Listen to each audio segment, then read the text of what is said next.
How was breakfast? Hotel breakfast, not bad? Very good. Flight was good. Everything was easy day, right? Yeah, United Airlines got me here safely. That's good. I did not have the same experience. We had some delays coming in from D.C., but you'll have that. It's O'Hare, you know. It's definitely not perfect. Easy trip getting up here. Good. I appreciate it. I'm going to say that one a few times, more than a few times. Jack, thank you for coming on. Jack DiCristofalo. Yep, you got it right. I got it right. I nailed it. Thank you for coming on.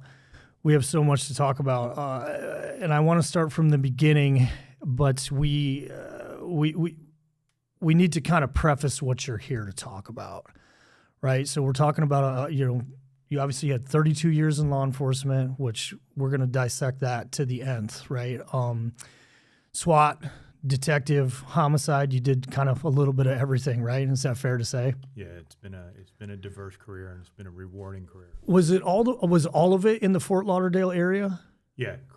I've served my entire career, starting as a reserve in '92, then hired full time in '93 with the City of Fort Lauderdale Police Department. Okay. And I kind of need to say this, that everything I say here is not representative of the police department or spoken on behalf of the police department. It's my own story, my own life, my own words. I take full responsibility for everything that I say come out of my mouth. I'm not speaking on behalf of the police department. That's kind of something important to put out, right? Yeah. You know what I mean? Well, before we get into 32 years, where did we met down in Texas? Yep. And it was kind of an instant hit, or at least I felt it was an instant hit right away. You were down with Rifles Only teaching on the cadre, right? Correct. Yeah, I got brought in. I got brought in by Jacob Bynum to help teach a federal department's SWAT team, their sniper program. Mm-hmm. And I was there for the same thing. They had reached out to me and said, "Hey, can you come down and help?" And it was a great time. We started, snipers smell snipers, and we started chewing the fat. And ever since, just stayed in contact. And I really, once again, that's why you're here. And we're going to talk about the competition that you've got coming up in December. Do you want to kind of give an overview of that? Yeah. So it's a concept that I've had for the past 15 years. As I come to the end of my career here, I will separate from the Fort Lauderdale Police Department no later than June of 2026. I figure I better do it now or I'm never going to get a chance to do it. So it's a 2-day event. I have room to bring in 100 snipers from across the country. It's a conference. They're going to get some excellent training from 5 different instructors, yourself included.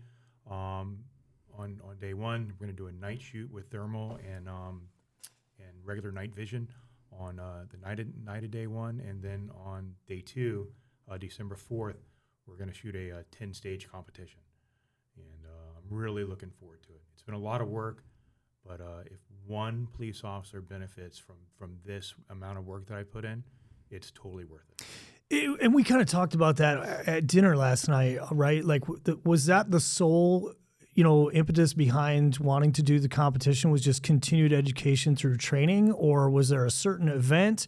Did you see a lack in, current curriculums through, 32 years? I mean, that's like I said last night, that's 3 doctorates, dude. You know what I mean? Like that's a lot of experience, and, knowing you as well as I know you, you're really good at kind of building the better mousetrap, is kind of like, is that fair to say? Yeah. Selfishly, I did it because my passion is teaching, right? And I wanted to teach. But as I got deeper into this, I realized me teaching during this event is not my role. I need to have a 10,000-foot view of it and be a facilitator for the 5 different instructors that are coming in, to teach for me. And Jacob Bynum from Rifles Only, Frank Galley from Sniper's Hide, Jay Pedro from Gray Sky Training, Corey Adansky, he's local, but he's going to be teaching under the Guild Solutions banner, and you're coming in to teach under 10-2250 and Nomadic Research. Awesome. And everyone, when I asked, everyone volunteered to come in and help support law enforcement training and didn't ask for a thing. 100%, dude. Because we, in the audience and the listeners, and we've discussed it. My current role as an adjunct instructor at the police academy, it's you just can't ever get enough training, and especially on the law enforcement side, it's you got to be out on the street, and that's kind of the priority in the training. Sometimes, depending on what level you're operating at in the law enforcement role, at least from my optic, is it's an unwinnable kind of scenario where the training almost comes second. They have to fit it in, right? And that's unfortunate, whether it's manpower or what have you. And you can talk extensively. I'm just kind of an outsider watching from the sidelines, but you just can't, versus the military where it's like train. Okay, now it's time, something's actually happening. It's almost, inverted on the law enforcement side. Is that fair? No, it's 100% fair. It's been my experience, and I've been very fortunate having a cop wife who's very supportive, and I did the ultimate switcheroo on her. I got my son into shooting precision rifle. So because it's something him and I do together, we've traveled all around the country shooting matches, taking classes, and she never complained once about a dime we spent because it's him and I bonding. That is awesome, yeah. Still to this day, if I buy something, I buy two, and if I book a class, I book two seats in a class, and he goes with me. So, yeah, but law enforcement training in my career and my experience from what I've seen here, it's budget is always a problem. Sure. Time is the primary problem. Budget is a secondary problem, and then there's always been a feeling that if we didn't invent it here, or we didn't think of it here, does it really matter to us? Where I've had more of the experience and the thoughts of, I want to go and try to learn everything I can from everybody I can, from be it .mil to the best competitive shooters in the world to local cops, right? I want to learn everything I can and then have the intelligence and the experience enough to come back and dissect it and go, well, this will work in this role and this will work in this field, but I can't use that because guess what? We don't get issued hand grenades, right? Which is a tactic for some people in the military. Mm-hmm. But it's just you have to be intelligent enough and experienced enough to be able to take back any training you receive and pick what works for you and discard what doesn't work for you. 1,000%, right? Yeah. If it works, use it, put it, as they say, put it in your toolbox. And if it doesn't, then it doesn't. And it doesn't, apply to you. And that doesn't mean it's wrong, right? It's all context and scenario and what you're allowed to do and what you're not. And there's always, and I think this is dissipating, right? I hope it's dissipating. There's always, kind of a divide between, the law enforcement and the .mil guys. And I'm talking 20 plus years ago. I don't know if you would agree with that or not. That's, again, my optic on it. And whether it was GWAT or what have you, like those lines of delineation have kind of, dissipated, and that's a good thing, right? Where we're kind of working more like stealing tactics from the competitive shooters and the law enforcement, we're all kind of using each other.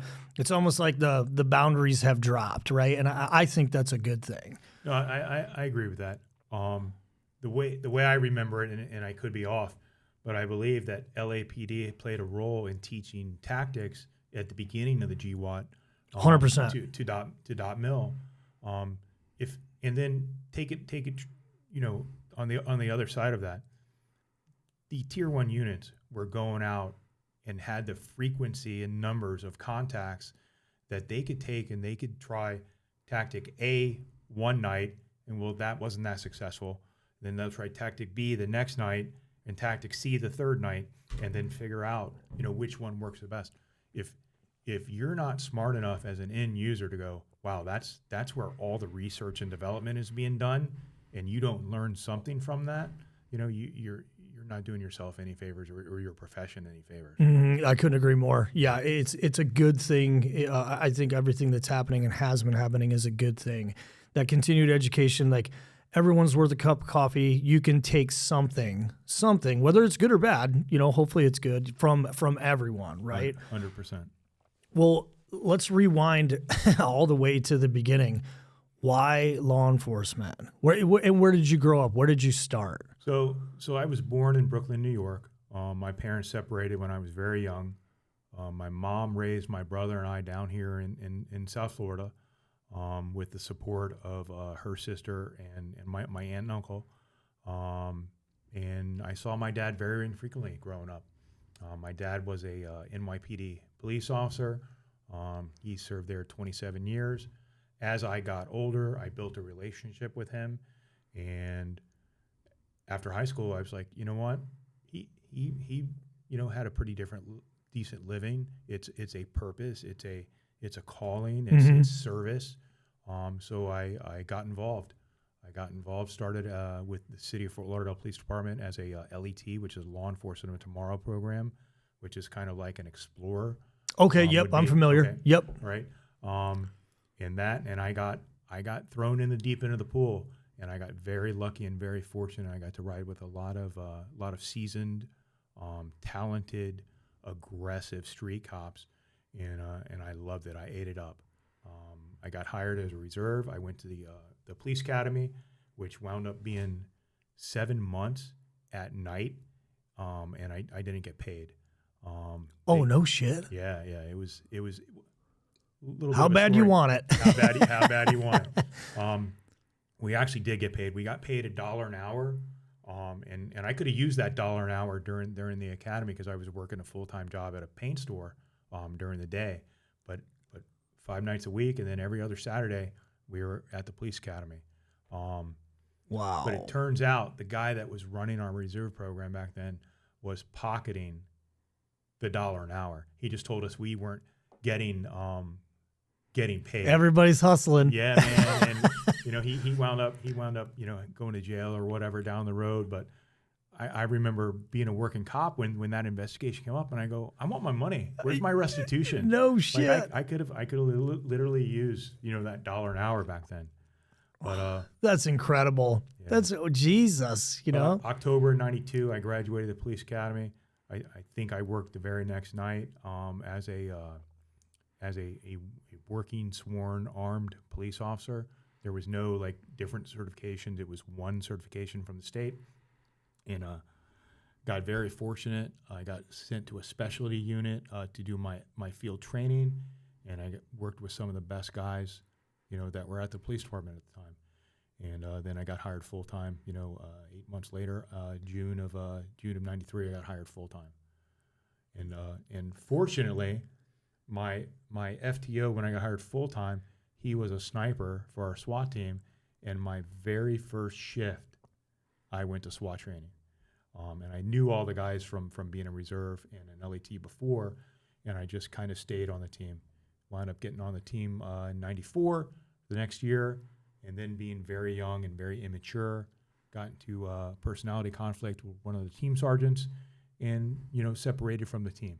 And it was probably for the better because I was so young and so immature at that point. Mm-hmm. It just you like when you're in the middle of something, it's going to feel wrong forever. But when you have time and space, sure, and reflection, you can look back and go, actually, that was a pretty mature decision to walk away at that point. Without a doubt, right? Because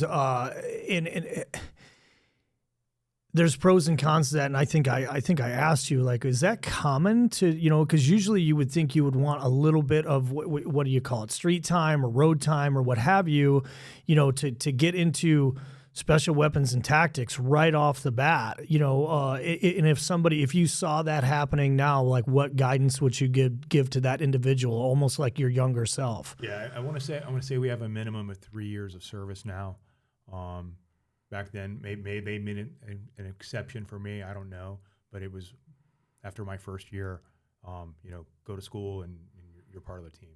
So it's just the way it was back then. Things were different. Sure. For instance, we had a 40-hour SWAT school. Now it's full 3 weeks. And it could probably be 4 weeks. So things change. Right, and for the better, right? It's without a doubt. Usually, hopefully for the better. Well, I want to backtrack just a tiny bit. Your father being law enforcement for that in a pretty significant area, was he supportive of your decision? Did you have candid conversations? Oh yeah, he was super proud. He was super proud. Like we didn't have I don't have childhood memories with him, but I do as more like a teenager and a young adult, and that's when I started being a cop at a fairly young age, and he was super proud super proud of the the career that I had chose.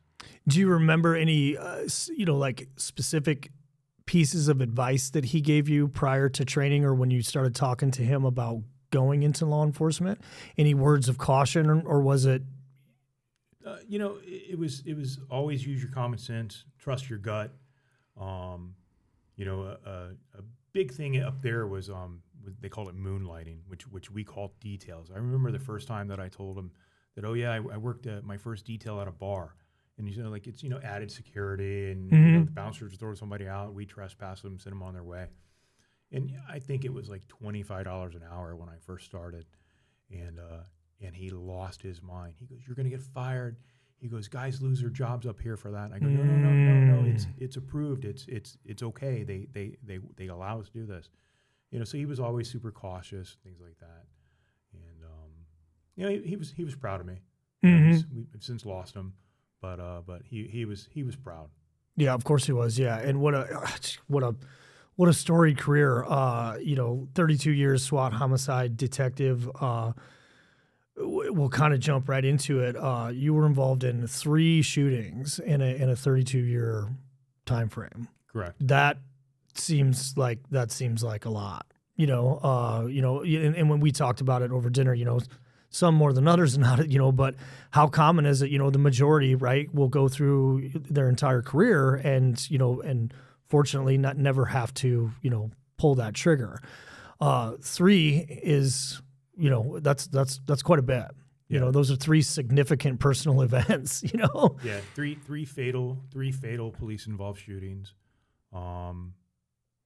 Two were 10 years apart. I thought I was going to be good, and skip 2023 because 2003, 2013 skipped 2023, and then 2024. The third one happened. It's just you don't get to pick and choose, like when these things happen, the calls happen, you respond, and the bad guy really chooses the battlefield, if you will. He dictates what happens. We are reactive to their actions.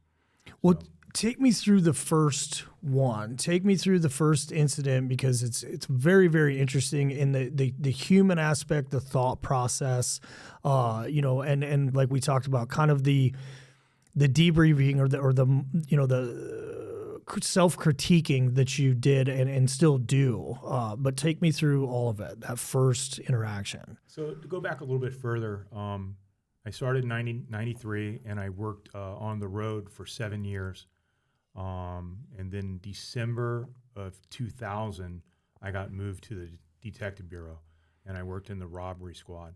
So this incident happened when I was a robbery detective in 2003.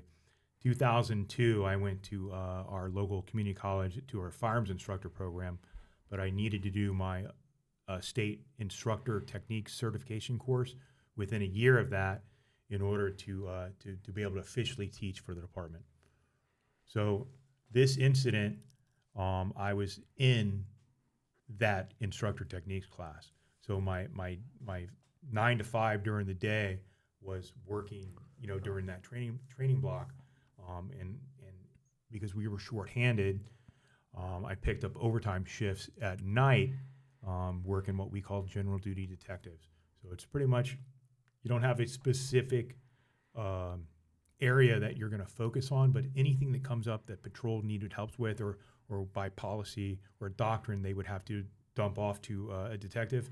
You were there at night to pick it up. Okay, that makes sense. Yep. So, I want to say it was a Wednesday. It was definitely a Wednesday night. I was up in our one of our conference rooms, preparing my my PowerPoint and my video for the presentation in this class. I heard one of our fugitive detectives. His nickname was Goofy, and this guy was such a good officer. He was a shit magnet. Like anytime he got on the radio, your ears picked up. His call sign was Kilo 83, and he'd say Kilo 83, and your ears just. It's gonna be legit. It's gonna. You knew, based on his knowledge of people in our community and his contacts, that he was on a bad guy. So he gets on the air, And he says, hey, I got a guy riding westbound on 11th Street. I believe it was 11th Street. And he's wanted for armed robbery. Okay? So marked units started heading that way.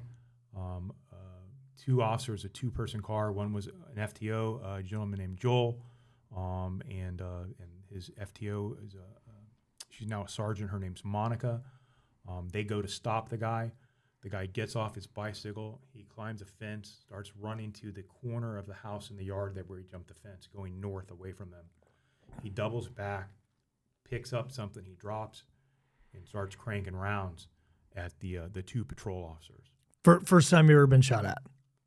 I'm not there yet. Oh, you're not there. Yeah, okay. Yeah, I'm not there yet. So they get on the radio. They put out shots fired. Wednesday nights, and why it's significant. Wednesdays back then was canine training night, and back in those days, every dog in the county would train at our facility. So there had to be 15 canines working that night. So I leave the station. I drive out there. They got a big perimeter. I drive in the perimeter. I drive right up to the scene, and one of the dog handlers, Ian, he looks at me and he goes, "Hey, Jack, I need you to walk with me." I'm like, "Yeah, I got you, man. No problem." So we get the dog on the ground. We start walking. Joel comes with us, and we start going through yards. We start going northbound into the neighborhood through yards, and all the yards have fences. There's like not a single house without a fence. So the way we would negotiate the fences is Ian would put the dog over, then Ian would climb over, hold the dog. Joel had a shotgun. He would hand it to me. He would climb over. I'd hand him his shotgun over the fence, and then I would climb over. So we repeat this process 5 or 6 times, and I notice that Ian is starting to get pulled further and further into the yards from me. So I said to him, I go, "Hey man, listen, I can't cover you if you're that far in front of me. You're going to have to hold the dog until I get on the ground on the other side." He was like, yep, no problem. So we get out to a street and we double back into a house, side yard of a house on a fence. And I remember the dog was pulling really hard. He was pulling Ian real hard. And remember, as we're walking past the house on my left, the windows were open and lights were on and TV was on, but I didn't see anybody in the house. So the dog takes us all the way through the backyard to the fence, and then the dog bolts to the left to the side of the house. Well, to our left, there was a pool. I remember shining my flashlight, looking at the pool. It was like empty and disgusting, and like the water was black, and I didn't really see anything. But then the dog was alerting to the yard behind us. So I'm like, all right, now we got to negotiate this fence again to go over. So on my left was Ian and the dog. I was in the middle, and Joel was on my right. And we're like trying to figure out how to get back over this fence and looking at the yard where the dog's, telling us we need to go. When a shot rings out from behind us, and immediately when that shot goes off, Joel on my right goes and drops immediately to the ground. And I remember spinning to my right and looking and going, "Wow, where'd Joel learn that? That's pretty slick, right? That's high speed, yeah. I like it." And then as I turn more and I'm facing the house now, I see muzzle flash coming in my direction. So I get on the ground and I start returning fire from where the muzzle flash is coming from, which caused the guy to break from his position of cover. There was about a 4-foot concrete barbecue stand, if you will, on the backside of the pool deck, and I believe that's where he was. So he started moving from my right to my left, and when he did that, he turned a motion light on the back of the house on, which silhouetted him. You're right. So I was able to track him and get rounds on him, and he goes down off the pool deck, down about 3 steps onto the patio. So during this time, I still see Ian's dog, a tan Malinois, coming across in front of my gun like this with the leash trailing off the back of back left side of his hind quarter. The dog goes to where I last saw him. I had shot the slide lock. I said to myself, "Get back in the fight." I put a new mag in the gun and ran over to where I had last seen the subject. He was on his back with the handgun, the revolver, the silver revolver with a black grip in his right hand still. I stood over him, shot him 5 more times in the chest. The dog was on him, moving him. Ian came over, shot him again, and Joel came over and shot him again because he was still moving. Probably because the dog was shaking him, looking back in hindsight, but he still had the gun there. I felt that he was still a threat, and you're still a deadly force threat. Deadly force is still justified. So we get that done. We call ceasefire. I holster up. I was using an H&K USP and 9mm, which is a double action, single action gun. Get it holstered up. They hold cover. I go in and cuff the guy. When I picked up his arm to turn him over, his head made that hollow sound when it hit him on the side. So I knew he was expired. There was no muscle tension in his body. So handcuffed him as per policy. And then that's when Joel goes, "Hey, I'm shot." And we're like, all right. Well, the cavalry was coming. We stayed there until people got the scene. They got Joel immediately out of there, got him to the hospital. And then I went for what's known as a post-shooting processing at that point. Okay, yeah, there's a lot to unpack there, right? How old were you at the time? So 2003. Or how many years on the job?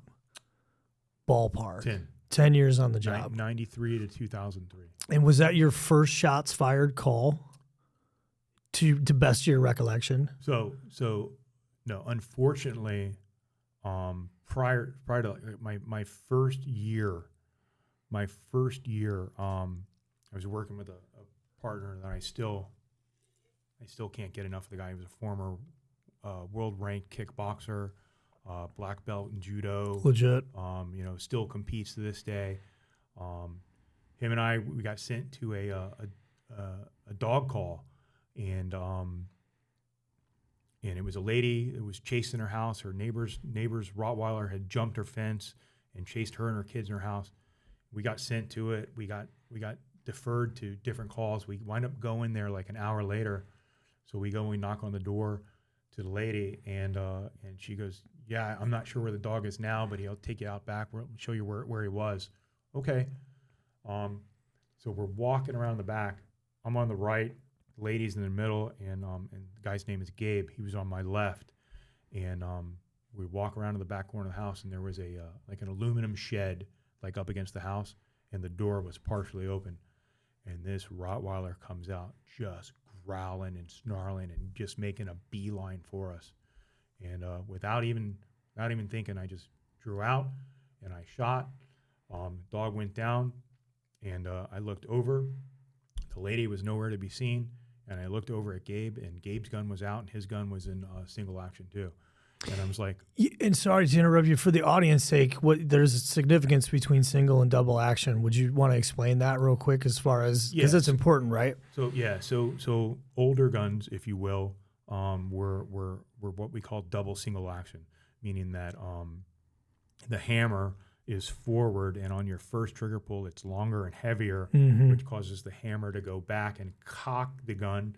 And then when you finally release the trigger, it goes forward. Then the action slide cycles, and the hammer stays back in what we know as single action, meaning now it's a lighter, more crisp trigger pull. Right. And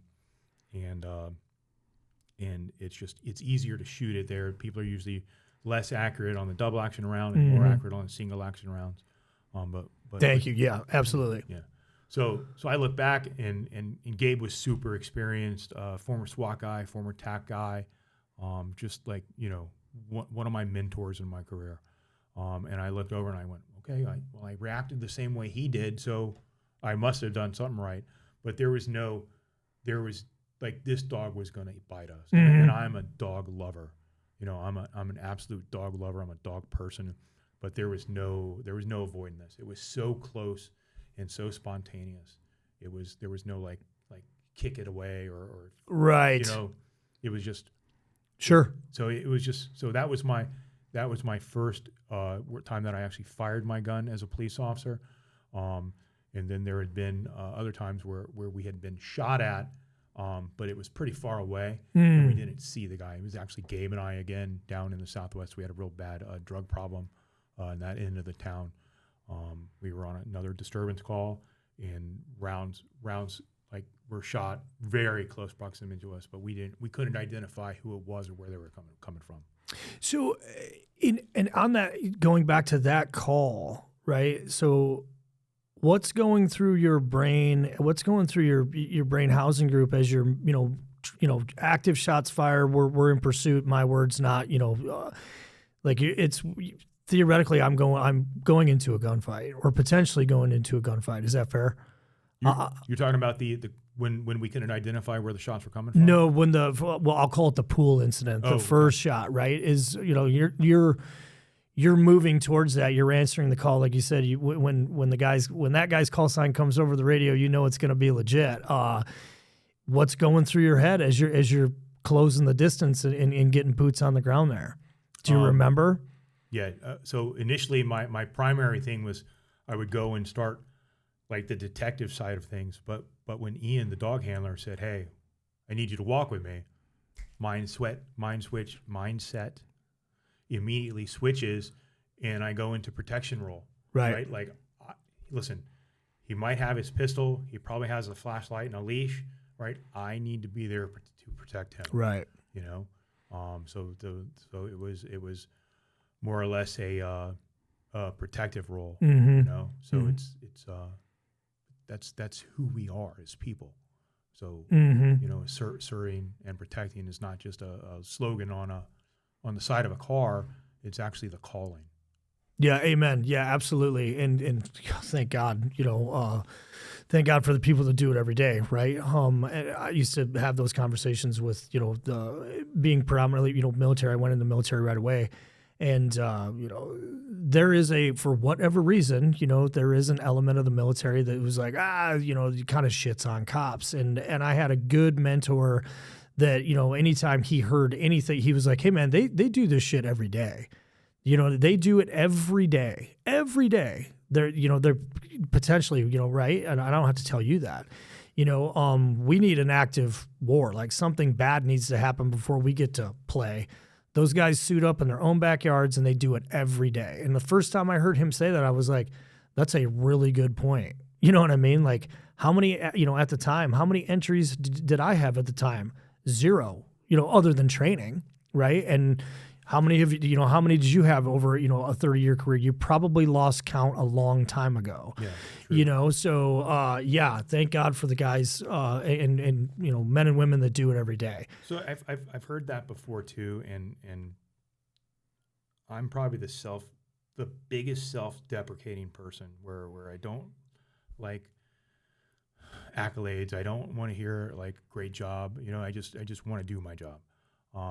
We got to train with a tier 1 unit, and these guys, the tip of the spear mm-hmm. gentlemen, sat us down and thanked us for protecting, their families 1,000% when they're overseas. And I was just floored by that, like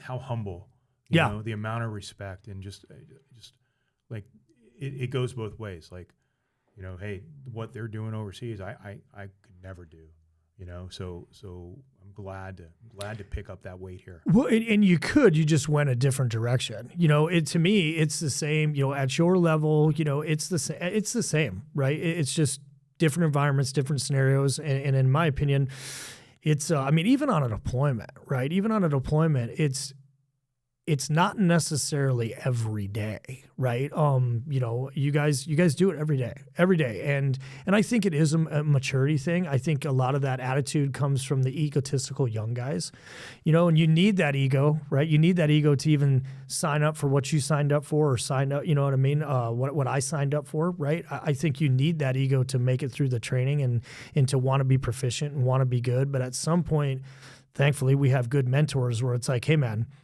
you didn't invent this shit. Nobody does it perfect. And it's not a dick measuring contest, right? It's, it's a proficiency, a professionalism and a humility contest as far as I'm concerned, right? I make mistakes every day. I'm going to make 3 before we even walk out of here. You know what I mean? It's like, kind of check your ego at the door, and we can learn from each other and become more proficient at what it is we're trying to accomplish, So, and we tangented there, but so one of the officers took a round. Yeah, he got shot. I want to say it was 38 rounds in a 357. He got shot in the back. He took in the vest, but it was directly where his heart is. It was like in the middle of his left back. And he went to the hospital and wound up, that vest panel and pictures of his injuries are posted at our police academy, for kids to understand. Because there's still cops today that don't wear their vests. And it's mind-blowing. Right. It's mind-blowing. And it's hot. Like when I left home, it was 108 feels like temperature. It's so brutal down there, right? Yeah. It's hot.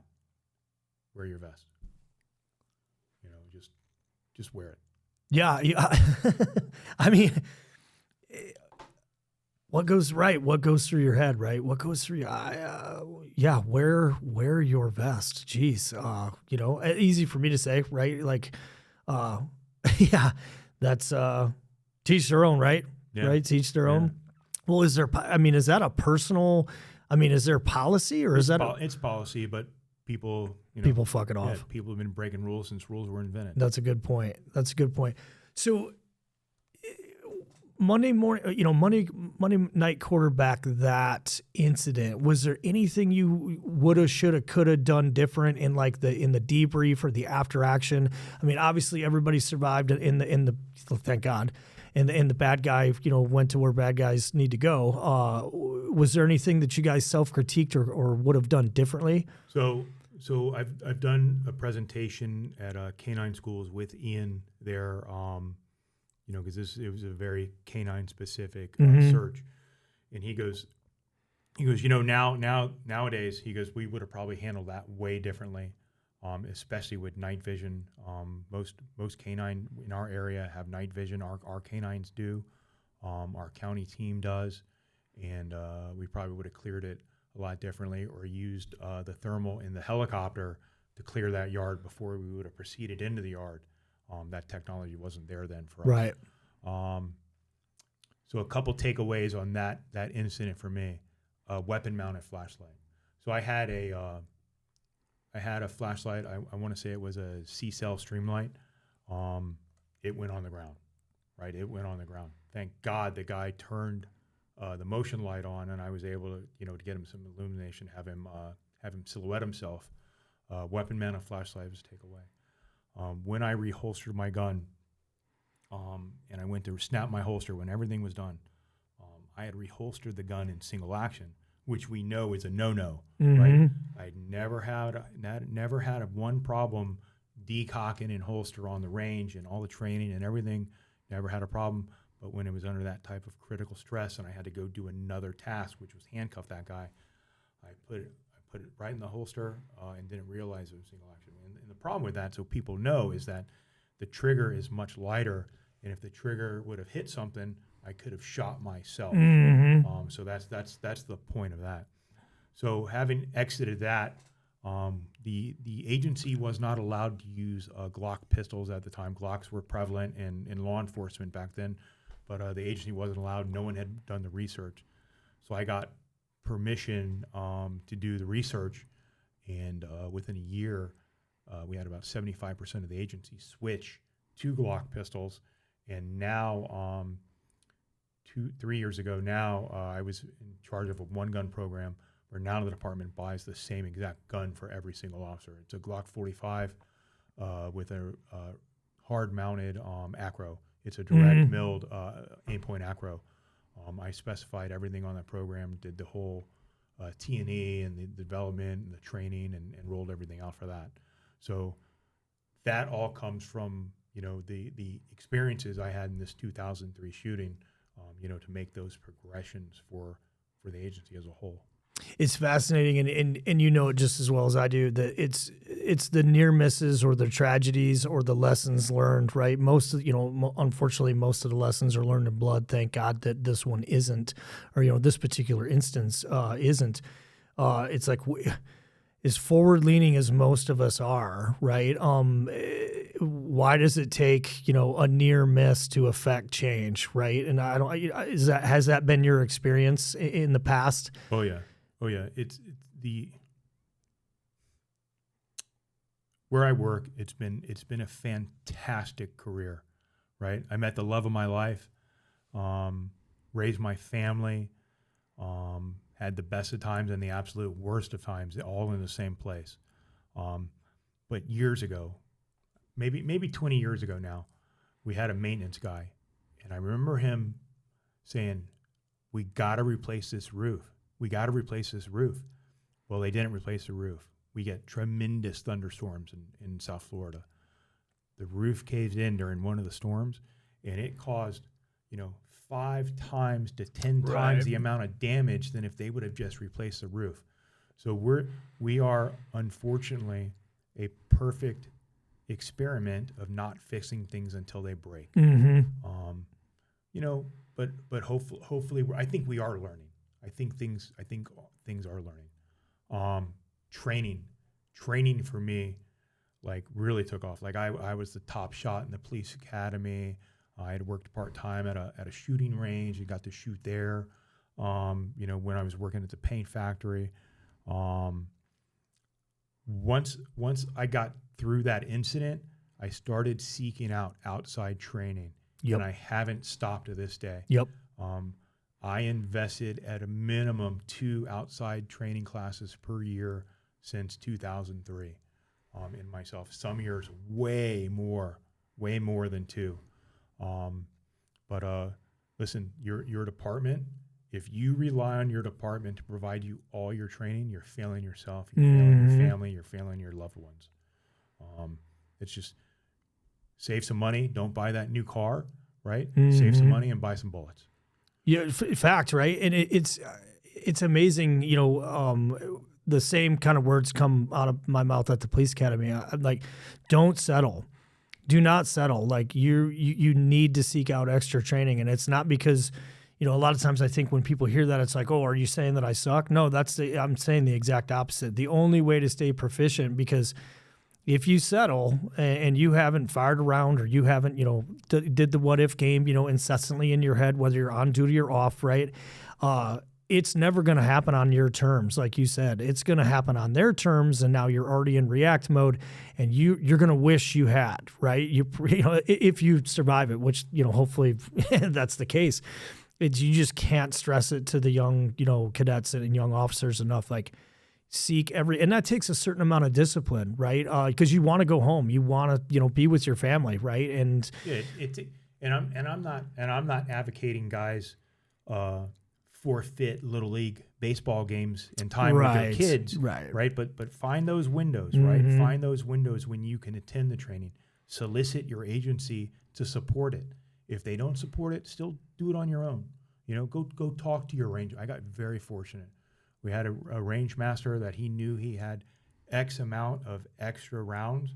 And if I told him, hey, I booked a class, it's 1,000 rounds of ammo, he'd go, well, I can give you 500. Yeah. And, it's about relationships. Yep. Right? Life, you go through this life, if you don't build relationships with people, you're failing. Mm-hmm. You need to really build those strong relationships. So to go back, other things, right? Other things learned. The way that the chief of police handled that incident.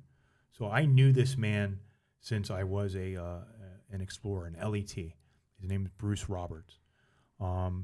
He was a major when I was, a young person, and we used to work out. Like, I would get off work and I would go to the police department station to work out. They'd let me work out, and him and I were workout partners for like 2 years.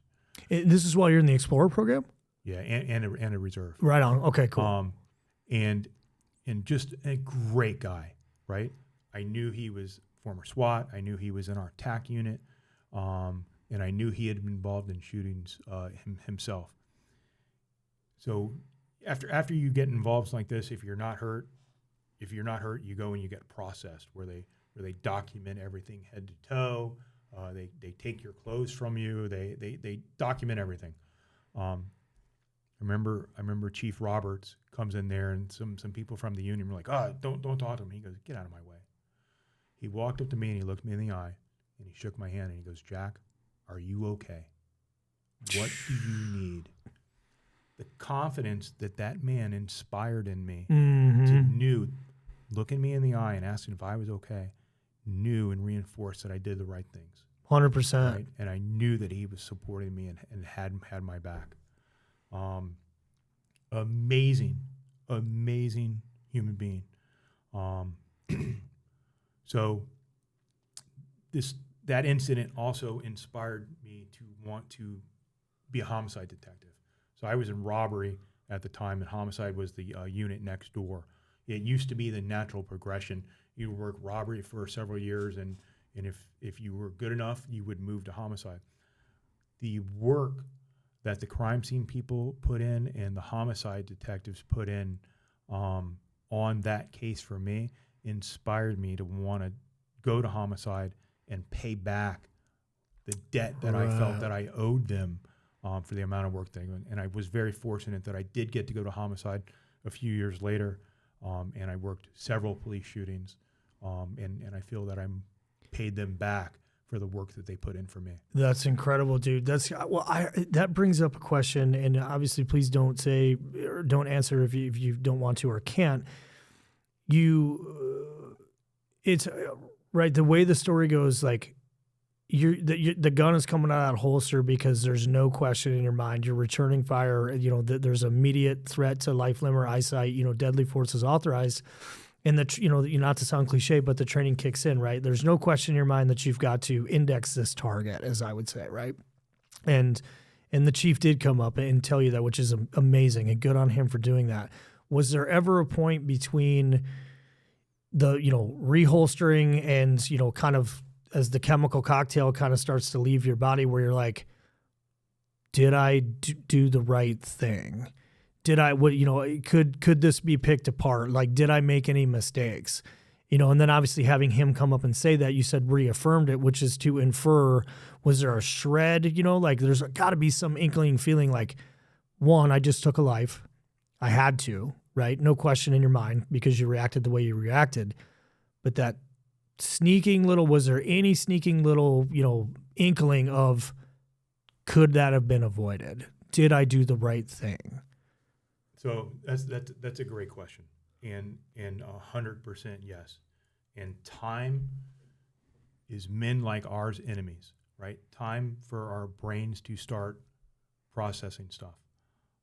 I've thought about this a million times over. I remember it never leaves you. It never will. No, right. I put it this way: the amount of gravity that these cases have on the person involved, unless you've been in that person's shoes, you don't understand it. Mm-hmm. You don't understand it. People can infer, right? But unless you've been there, you don't understand it.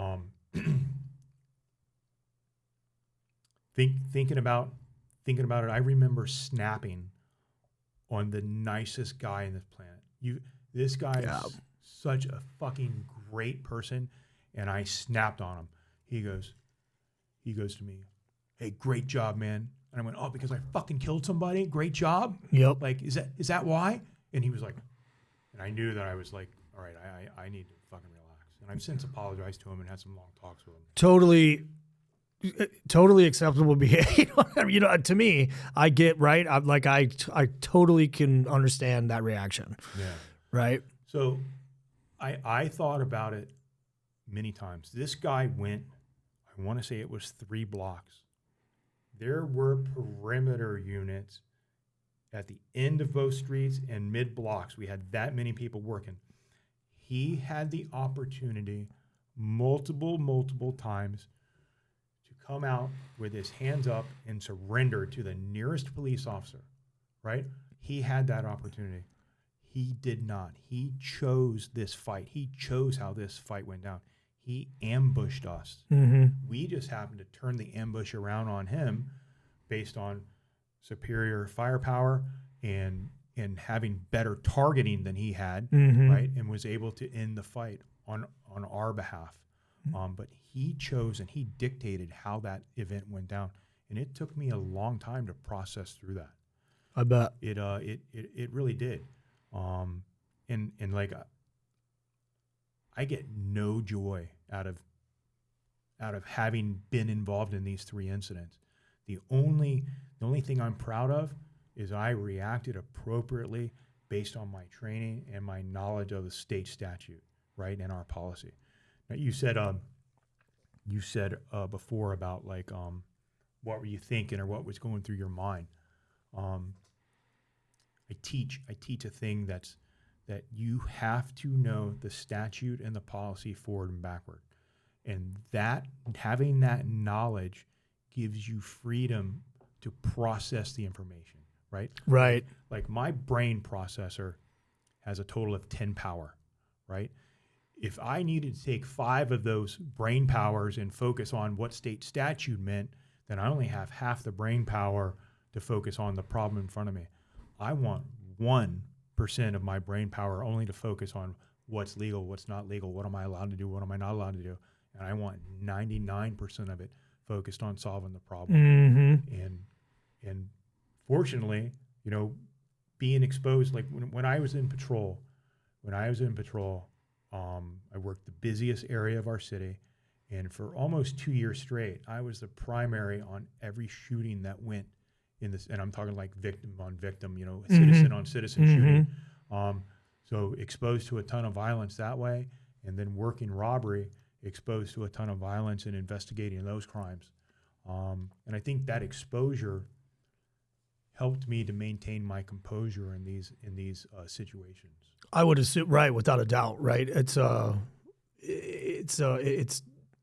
don't want to say nothing surprises you, but yeah, if you're exposed to it, you know, that adds what ifs, right? That kind of adds what ifs to, and not what ifs in the sense of what if, you know, you're game planning, right? You're game planning, you know, because until it pops off or whatever, you know, term you want to use, if you're not thinking about what could happen, you're double behind the power curve when it does, right? Right. Is that fair? Yeah, and you have to.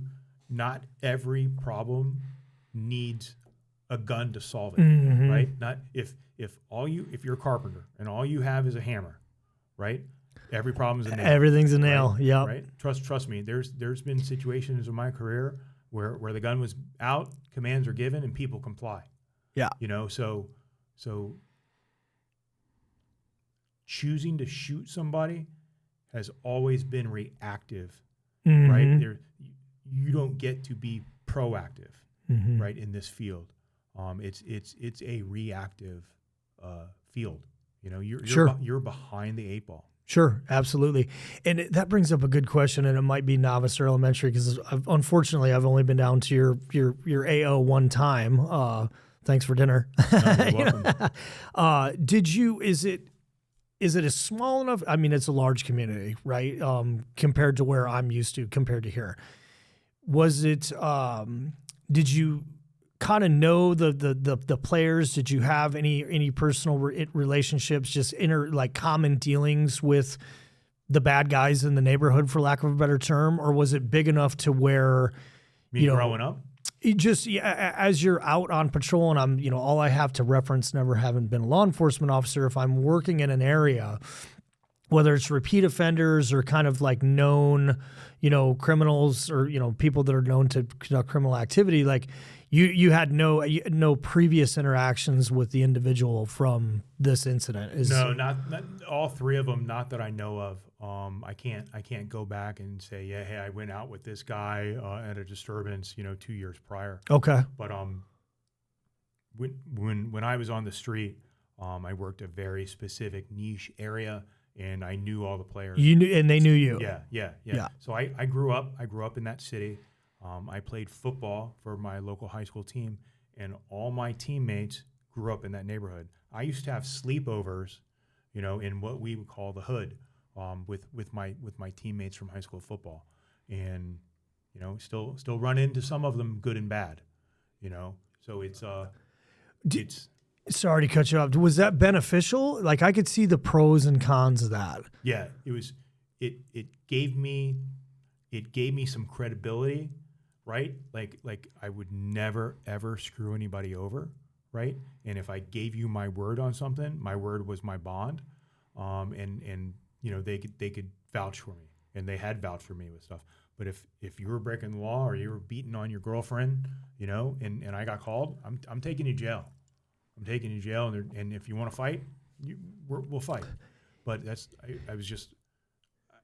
I like to think that I had a good reputation of being a fair and honest policeman.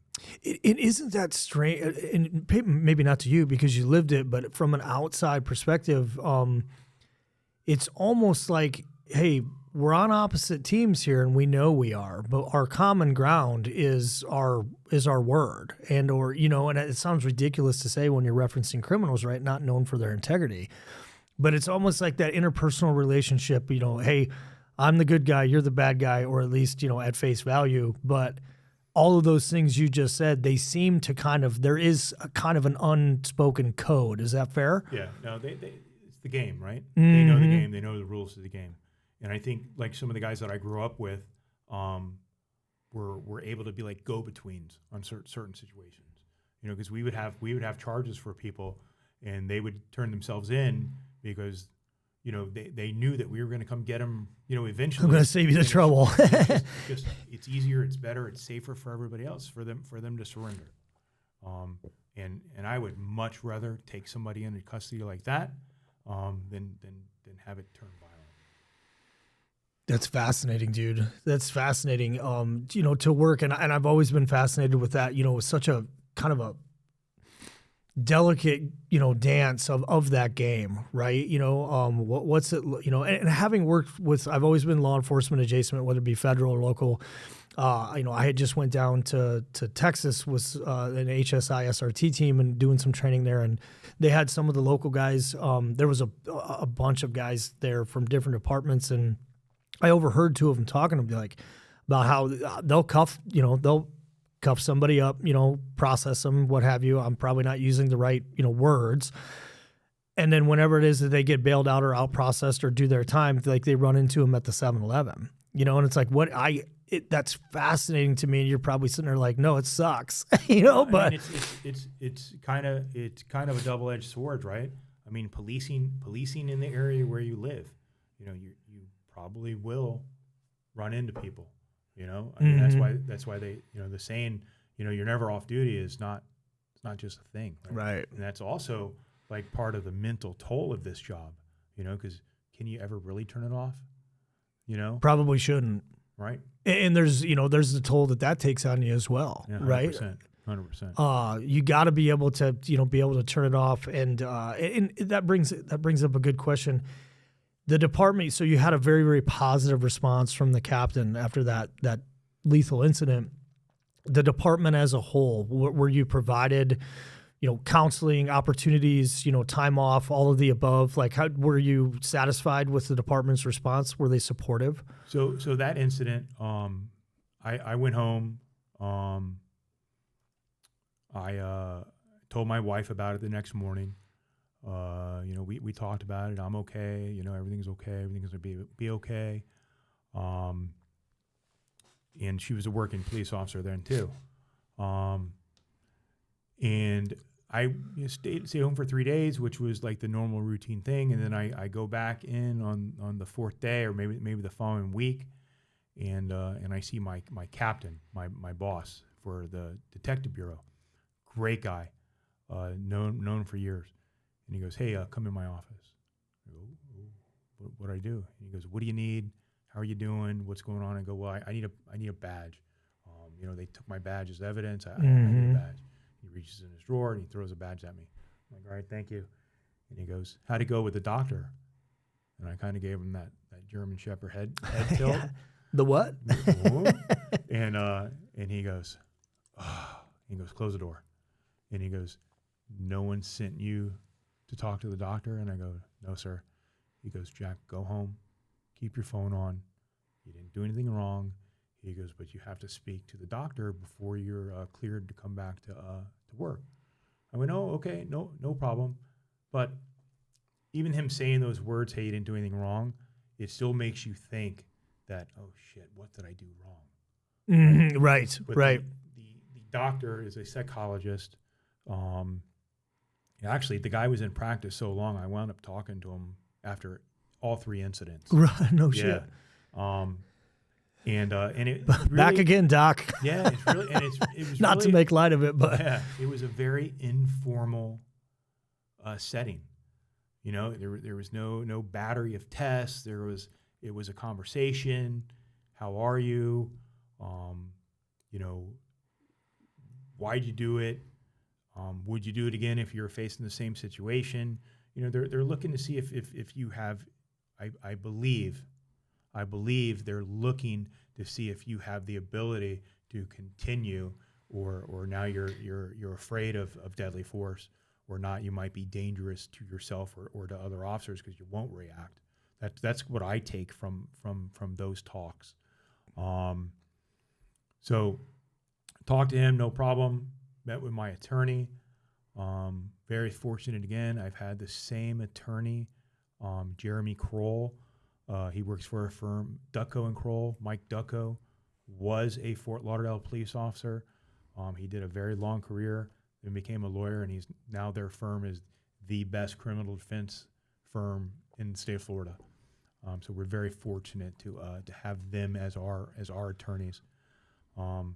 Sat with him, worked everything out. We did our voluntary statement with our homicide detectives, and then I think it was a year and a half.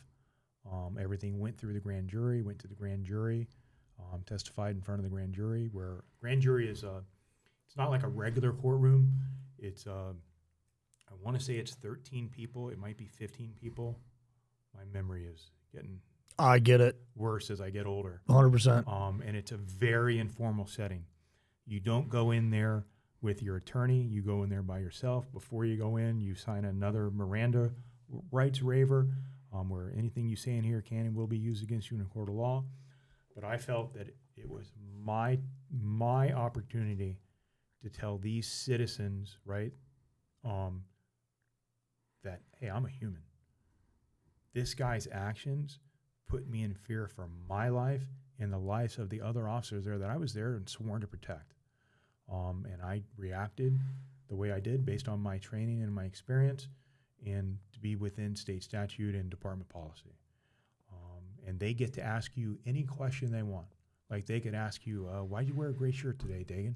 You know, they could ask you the most crazy question. You digest it, you process the question, and you answer it. The state attorney, the prosecutor is in there. He's leading it, and he's kind of directing the show. But ultimately, they have their ability to ask any questions. And all the questions they asked were very matter of fact, like how were you feeling? Are you okay? How's your family? It didn't feel like an interrogation, in other words, right? No, it felt like they understood. Like they understood that this is your job, that we, the citizens, pay you to do, and we need you to do. And okay, we're going to listen to it, and we're going to make our decision. And so it all got worked out through the grand jury. We wound up getting nominated from the American Society for Industrial Security. 3 of us got nominated, and we got their Officer of the Year award. We got Officer of the Month for the police department. We got Officer of the Year for the police department.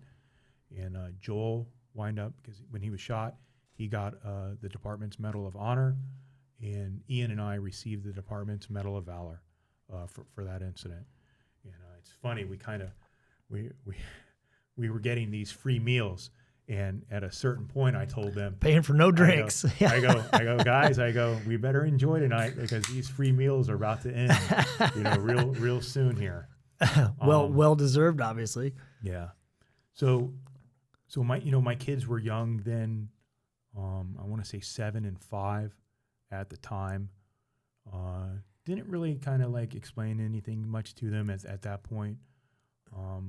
It took me a while to notice, and this is shame on me, but anytime that I would leave the house at night, I would notice my wife would get very grouchy. And finally, after my second incident in 2013, I kind of had a conversation with, like, I'm not very sharp, right? It took me 10 years to pick up on this. Yeah. And We're not astronauts. And I was like, honey, I go, are you okay? I go, I don't leave the house because I choose to. I leave the house because my job tells me to. And she goes, you were working at night the first time you got in a shooting, And every time you've been called out since at night, I can't sleep. Mm-hmm. And being in law enforcement herself says something, Yeah. right? And it made me realize that, and if any bosses are going to listen to this, right? Any bosses from any agency, I don't care if you're a sergeant, lieutenant, captain, major, chief, I don't care what you are. If you're listening to this, and one takeaway you can take of, this affects the officer individually, and sometimes we're stupid, tough guys, and we say, well, I'm fine, we push everything down, but it affects our families just as much as it affects us, right?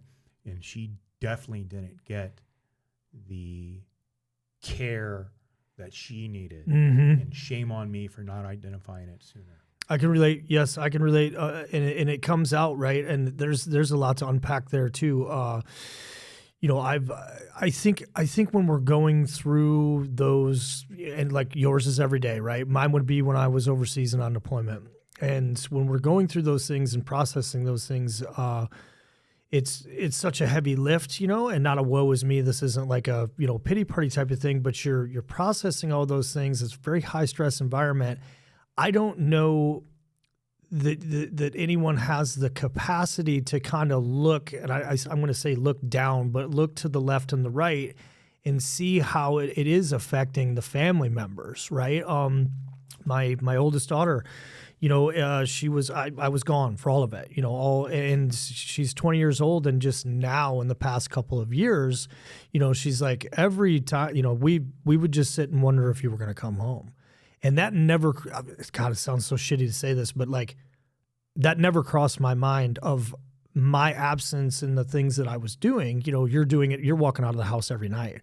Of course that affects them, right? And like you said, shame on us for, taking as long as, I'm 45 years old, and just in the last couple of years, we started having those conversations. I mean, she sat here on the podcast and, it was almost hearing some of that stuff for the first time. Like, this is how your decisions affected me and affected mom. And, my younger ones, it was kind of over their head. But I want to ask, if I can, I know it's a personal question.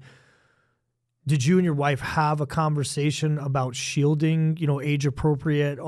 Like, what was the decision process for not informing the kids that you had been involved in a lethal incident? I think it was just not age appropriate. Not age appropriate? Not age appropriate at the time. Mm-hmm. Yeah, I know we talked about it. I go, should we tell them? Because the news, the cameras, or whatever. Well, and that's kind of where I was. Were they old enough? Right? Did you say 5 and 7 ish? Yeah, 5 and 7. Should we tell them, or are they going to see it or read it on the news? And are they cognizant enough to pick that up? I don't really think that we told them about it. We just kind of don't change their routine. Mm-hmm. Everything's fine. I'm fine. Everything's good. Mm-hmm. I don't really think that we even talked about it. Right. I know later on, they were very aware, especially my son, because we started shooting together and things like that, and he would ask me questions, and I would be as just forthright as I could, and show him appropriate pictures, right? Not autopsy pictures or anything like that, but like scene photos, and try to give him his best understanding that he could. Yeah, it's a tough conversation. I've had it. I've had it with all 3 kids, and they all kind of come to it in their own age, right? And it is a tough conversation, because I think it's a very easy conversation to get wrong. You have to kind of like, hey, listen, not glorify it, not just kind of flat. It is what it is. This was my job. I was doing my job. I take no pleasure in it.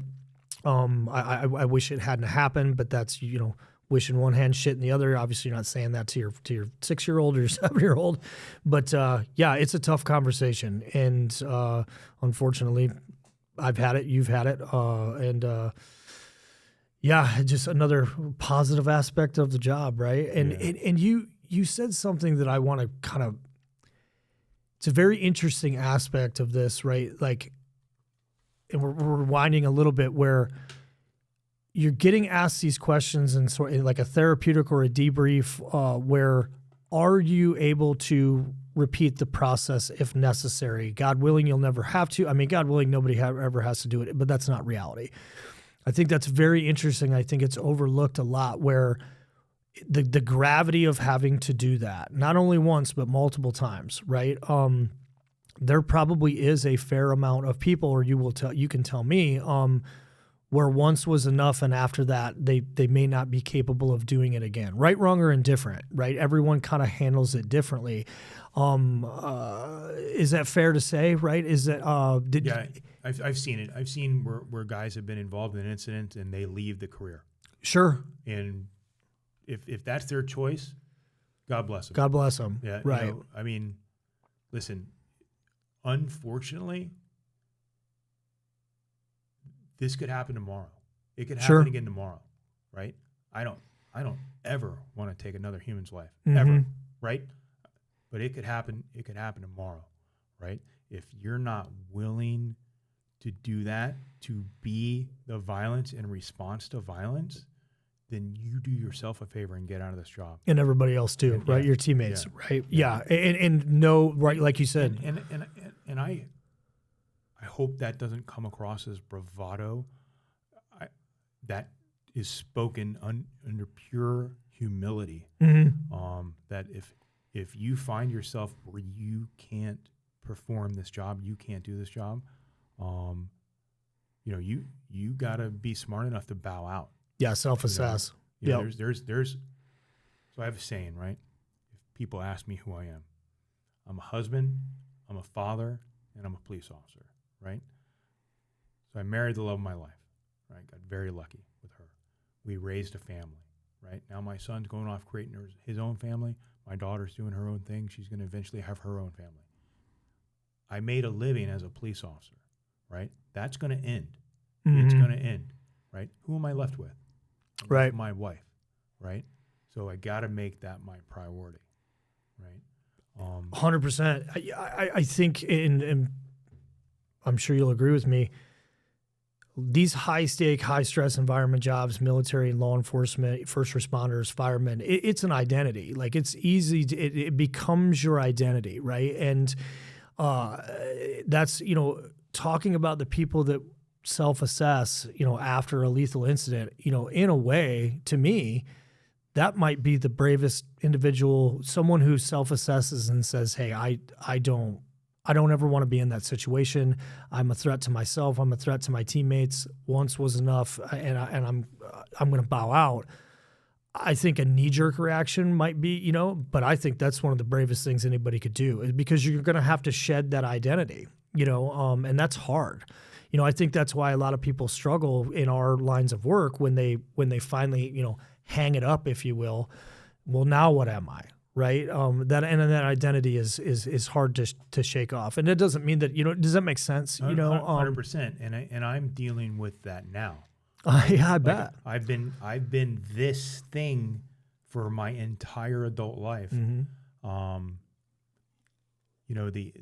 heard the expression, the train is leaving the station.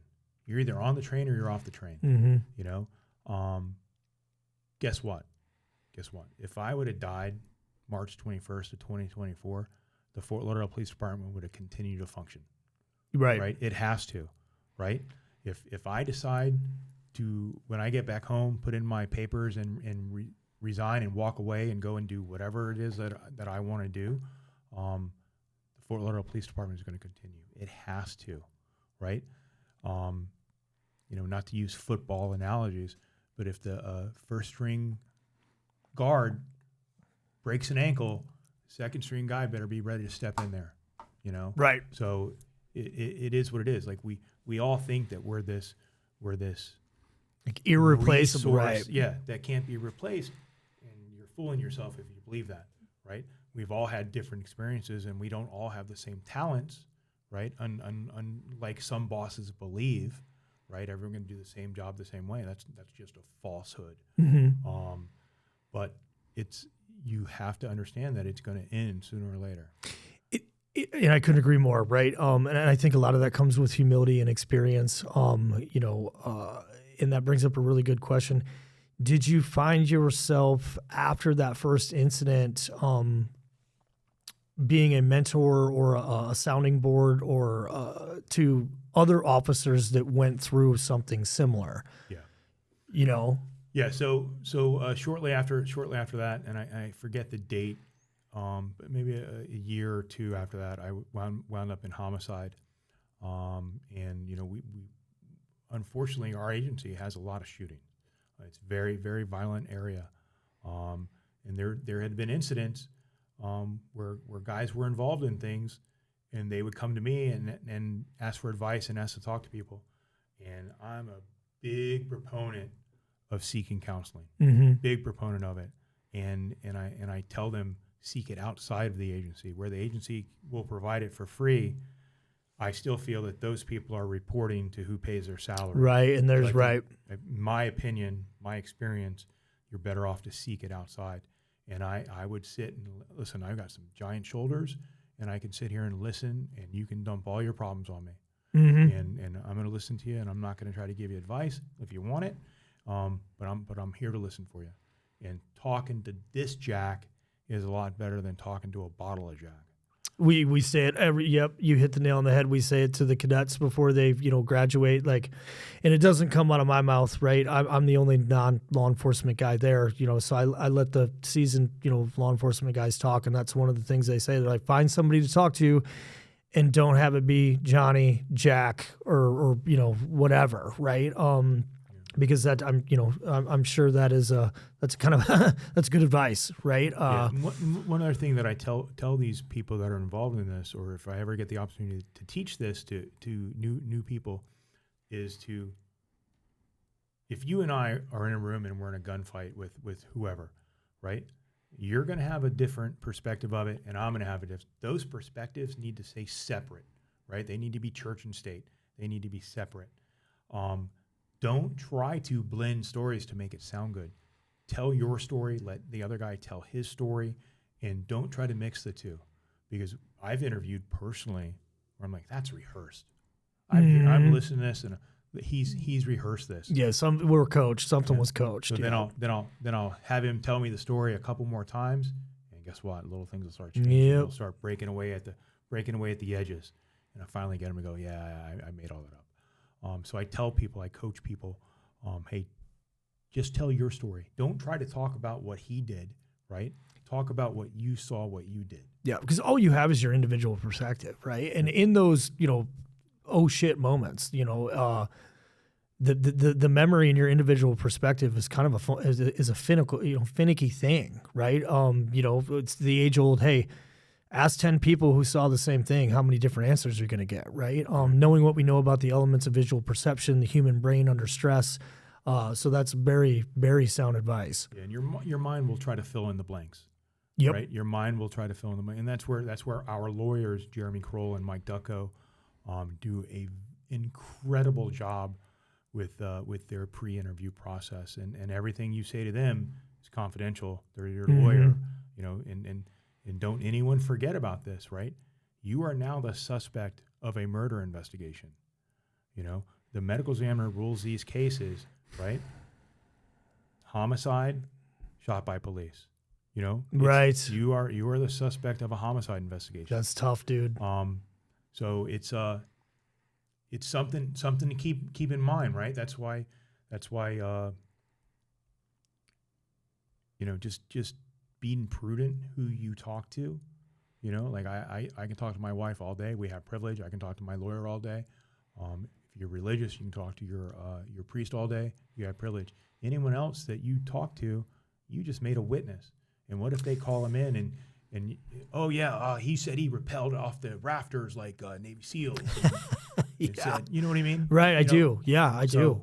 So you gotta be intelligent and the talks that I give, if someone would have gave me that talk prior to 2003, I probably would have processed the things in 2003 a lot easier, a lot more digestible. Because that is that, and I didn't have to deal with this.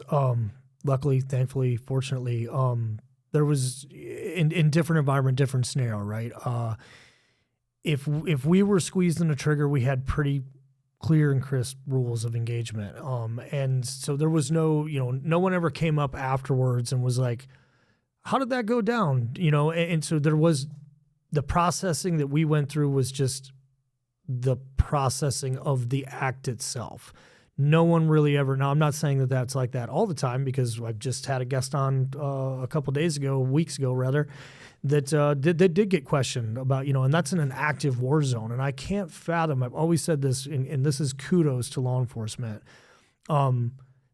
That was, because I thought about going into law enforcement. I think, we're very similar animals, we're very much alike. And, the service and the selflessness and things like that, not trying to pat myself on the back. But the one thing that I did a lot of ride-alongs in high school and, things of that nature, because I thought it was cool. I looked up to law enforcement. I thought they were awesome, and I still do. But the second guessing or that process that you're referring to, where now there's this lengthy kind of dissecting of my actions, just or unjust, God, that's got to be tough, dude. That's got to be tough. Even in your heart of hearts and your mind, what you did was absolutely unavoidable. Just the fact, and it comes out in the wash. It comes out in the wash that you were 100% correct in your response. But how long does a process like that take? Years, months, right? To get clean shoot, if you will, if I'm using that term correctly. Yeah, it's on average about 2 years. Now it's taken longer.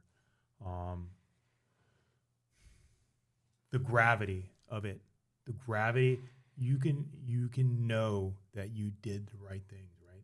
But when you still have people that go in and let's not use the word Monday morning quarterback, but they go in, they review, right? We're very fortunate in Broward County.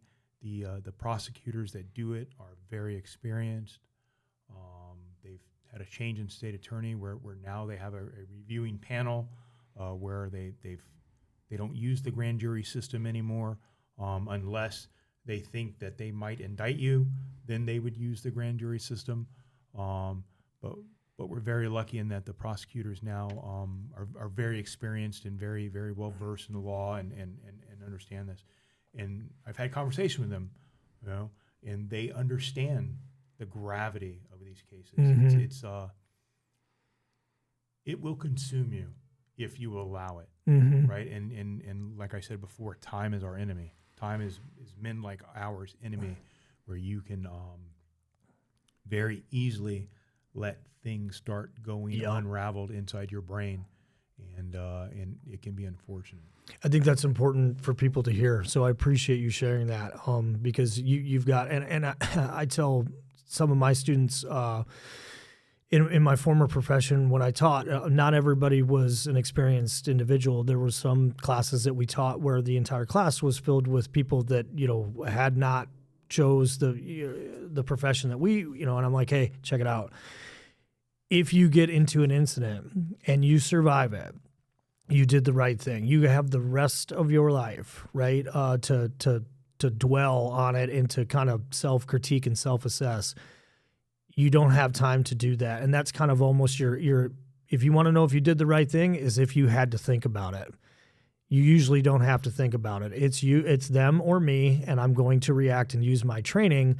And even when you do it right, it's, and obviously we do, you're still going to self-critique for forever. It's going to be with you forever. Could I have been avoided? Could I have done something different? So on and so forth. And, so I think it is important for people to hear that, especially with, from someone with your experience. And you've got 3 of them, So paint the stage for incident 2. So incident 2, I was in Homicide. It was 2013. I want to say this was late August of 2013. We had a murder one night. It was after a nightclub closed in the city. People would go and hang out in the parking lot. Had a guy from a neighboring city. He was a patron at the nightclub. He's hanging out by his car afterwards. He had a very big necklace with a big medallion. I forget the value, $20,000, whatever it was. It was a big flashy necklace. Guy comes up to him, sticks a gun in his face, give me the necklace. The guy gives up the necklace, no problem. He's not bucking the jack. He's not trying to fight off the robbery. He just gives it up. The guy shoots him, right? Just cold-blooded shoots him. Mm-hmm. Goes away. Some girls saw him, got shot. They throw him in his car. In their car, they drive to the sheriff's office. They go to the back gate, like they crash into the back gate of the sheriff's office to get help. The guy expired there at the scene. I get assigned as primary on that case. Our crime scene people, they did a fantastic job on the victim's car. The guy left a fingerprint. Get a fingerprint, start running who this subject is. He's got an arrest history, and he was just out of prison recently within the last several months. Get a phone identified for him. So the way it works is like as the lead detective, you write all the paperwork, all the warrants, all the process. You write it all, and then we farm out the work, if you will. Mm-hmm. To like so the U.S. Marshal Service has the best tech on finding phones. Yep. So very effective, very proficient. Excellent, like amazing. So our sheriff's office had a unit assigned to him, and we had a couple people assigned to that unit, the Marshals Fugitive Task Force. So I would feed them the information. We went and found where that phone was pinging. We come in contact with a guy. It was a friend of the subject. He goes, hey, 2 nights after the murder, he came to me, and we're friends from back in the day, and he goes, trade phones with me. So I trade phones. So give me your phone number. So I do another warrant on his phone number. That night we get up on the phone. We all meet at the sheriff's office headquarters.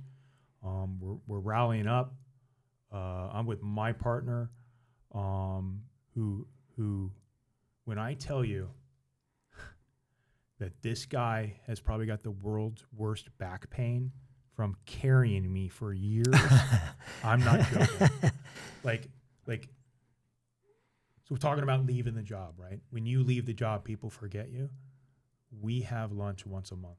Yeah, it's fantastic. We text or talk or BS. His daughter texts me, asks me for advice. His family. Yeah, I mean, he is like, he's the one guy that like my wife says that sometimes when she needs me to hear things, she calls Mark and makes Mark tell me. I get it. You know what I'm saying? I 100% get it. Yep. So we're getting geared up, right? And I'm going, hey, I'm going to jump in with the BSO SWAT guys because they have a direct link to the marshals.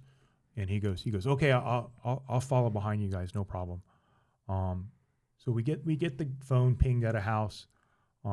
We don't have time to get up to the house to set up on it, but they get a black truck leaving.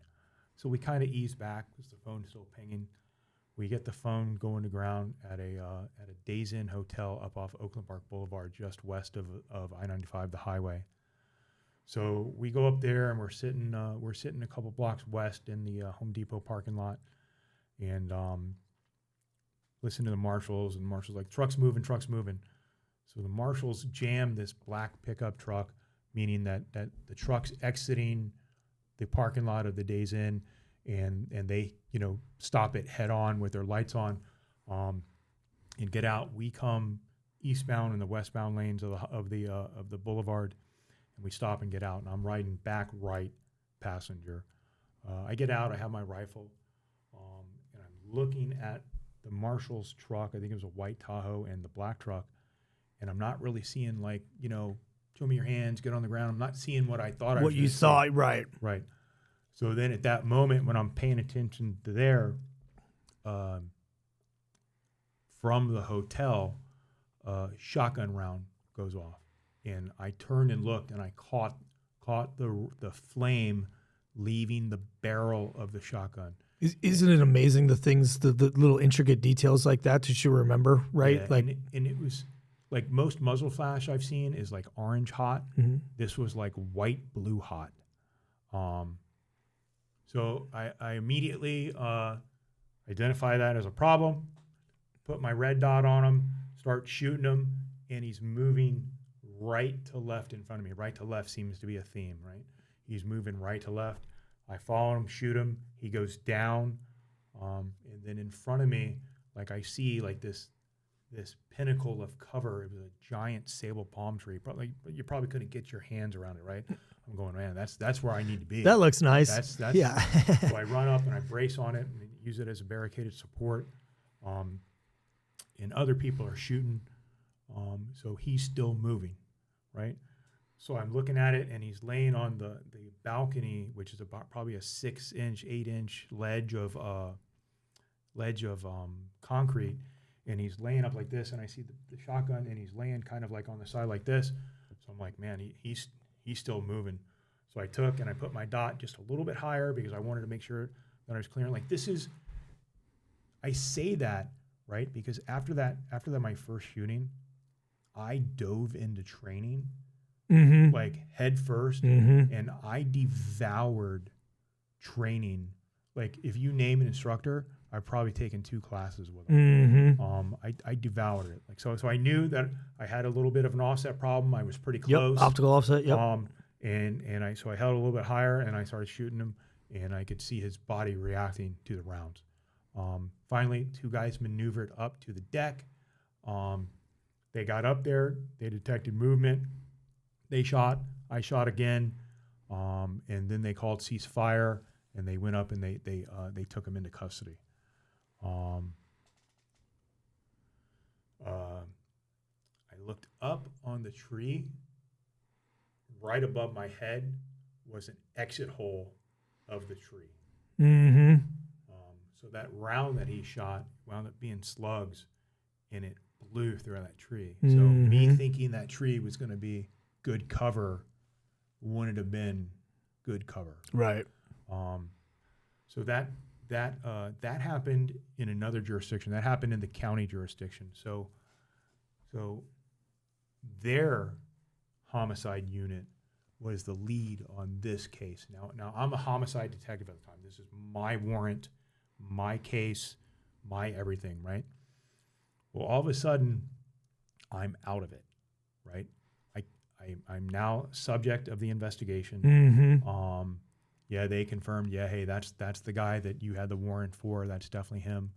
But now I'm out of it. So get processed. I remember being with the guys that had shot also, the other deputies that had shot, all SWAT guys, being with them in the street. And I remember one of their bosses coming up and goes, "You guys can't talk to each other. Go away." And I just looked at him, and I just got so frustrated. I was just like, man, you don't understand what you're talking about, because we're not talking about the incident. We're talking about, man, my kid has a soccer game tomorrow. Yeah. Like, get it. You're a lieutenant. Relax. One of my patrol captains came up, and he runs to me and grabs me and he goes, "You okay?" And I go, "Yeah, I'm fine." He goes, "I'm going to call Kim." And I go, "Don't you dare call her." I go, "I will tell her when I'm home." I go, "If you call her tonight, she's going to think something bad happened to me." I go, "Don't you dare call her." And I was very aggressive with my tone with him, because I didn't want it to be mistaken, because her and I had talked. Like, if this happens again and you can call me, you're the one to call me. Yeah, right? Honoring her request. Yep, 100%. Correct. 100%. She's what matters. Like 100,000%. Right. So we do that. BSO, the sheriff's office, wanted to process us out in the open. I mean, disarm us, take our clothes, all that kind of stuff. And my union and my department was absolutely not. And they put me in a car and they drove me to our station, where I met with my attorney, and then their crime scene people came to our station and did the processing at our station, which was more of how we do things.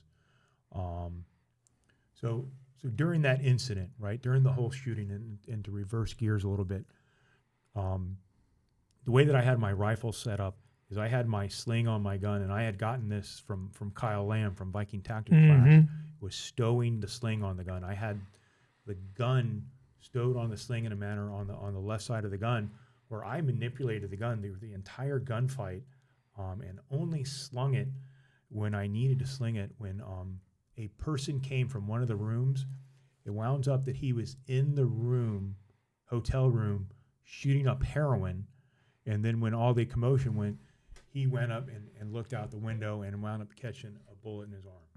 So only when I realized I had to help him with medical stuff is that I slung up. We put a tourniquet on him and we walked him out to the fire department who was waiting there.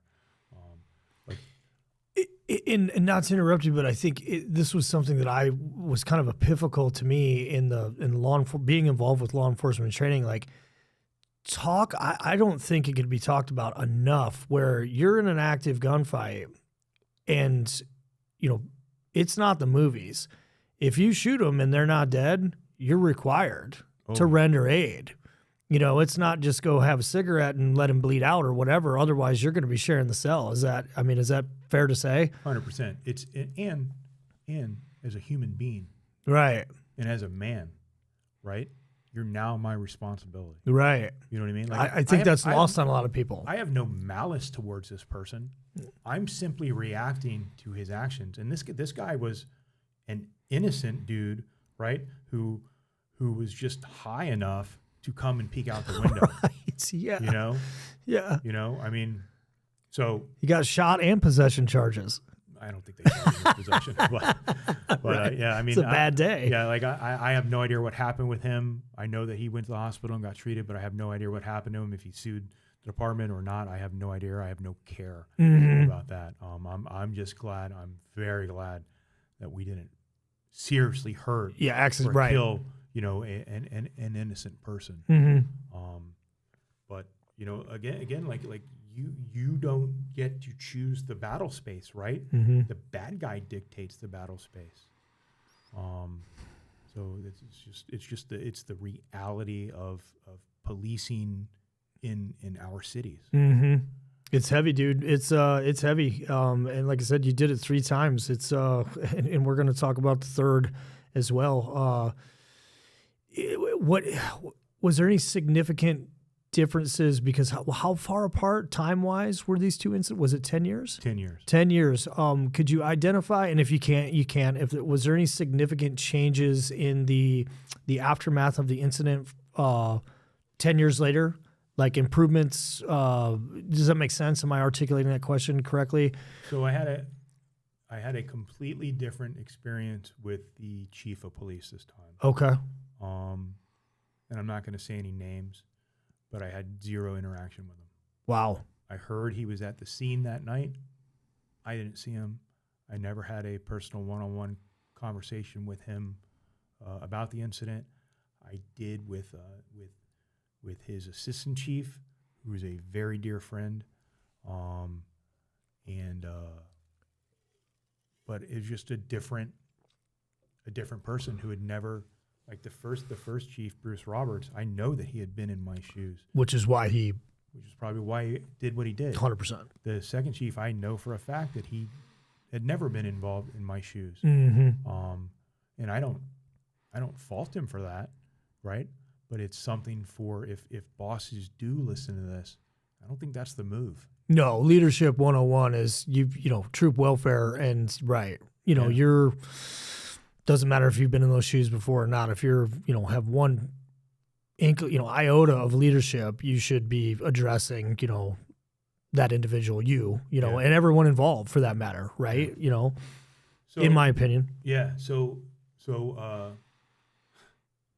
the training paid off, right? The investment of time and money and ammo and being away from the kids at times, and my wife was always super supportive, like, hey, just long as we don't have like a major thing going on here, you can go and you can train.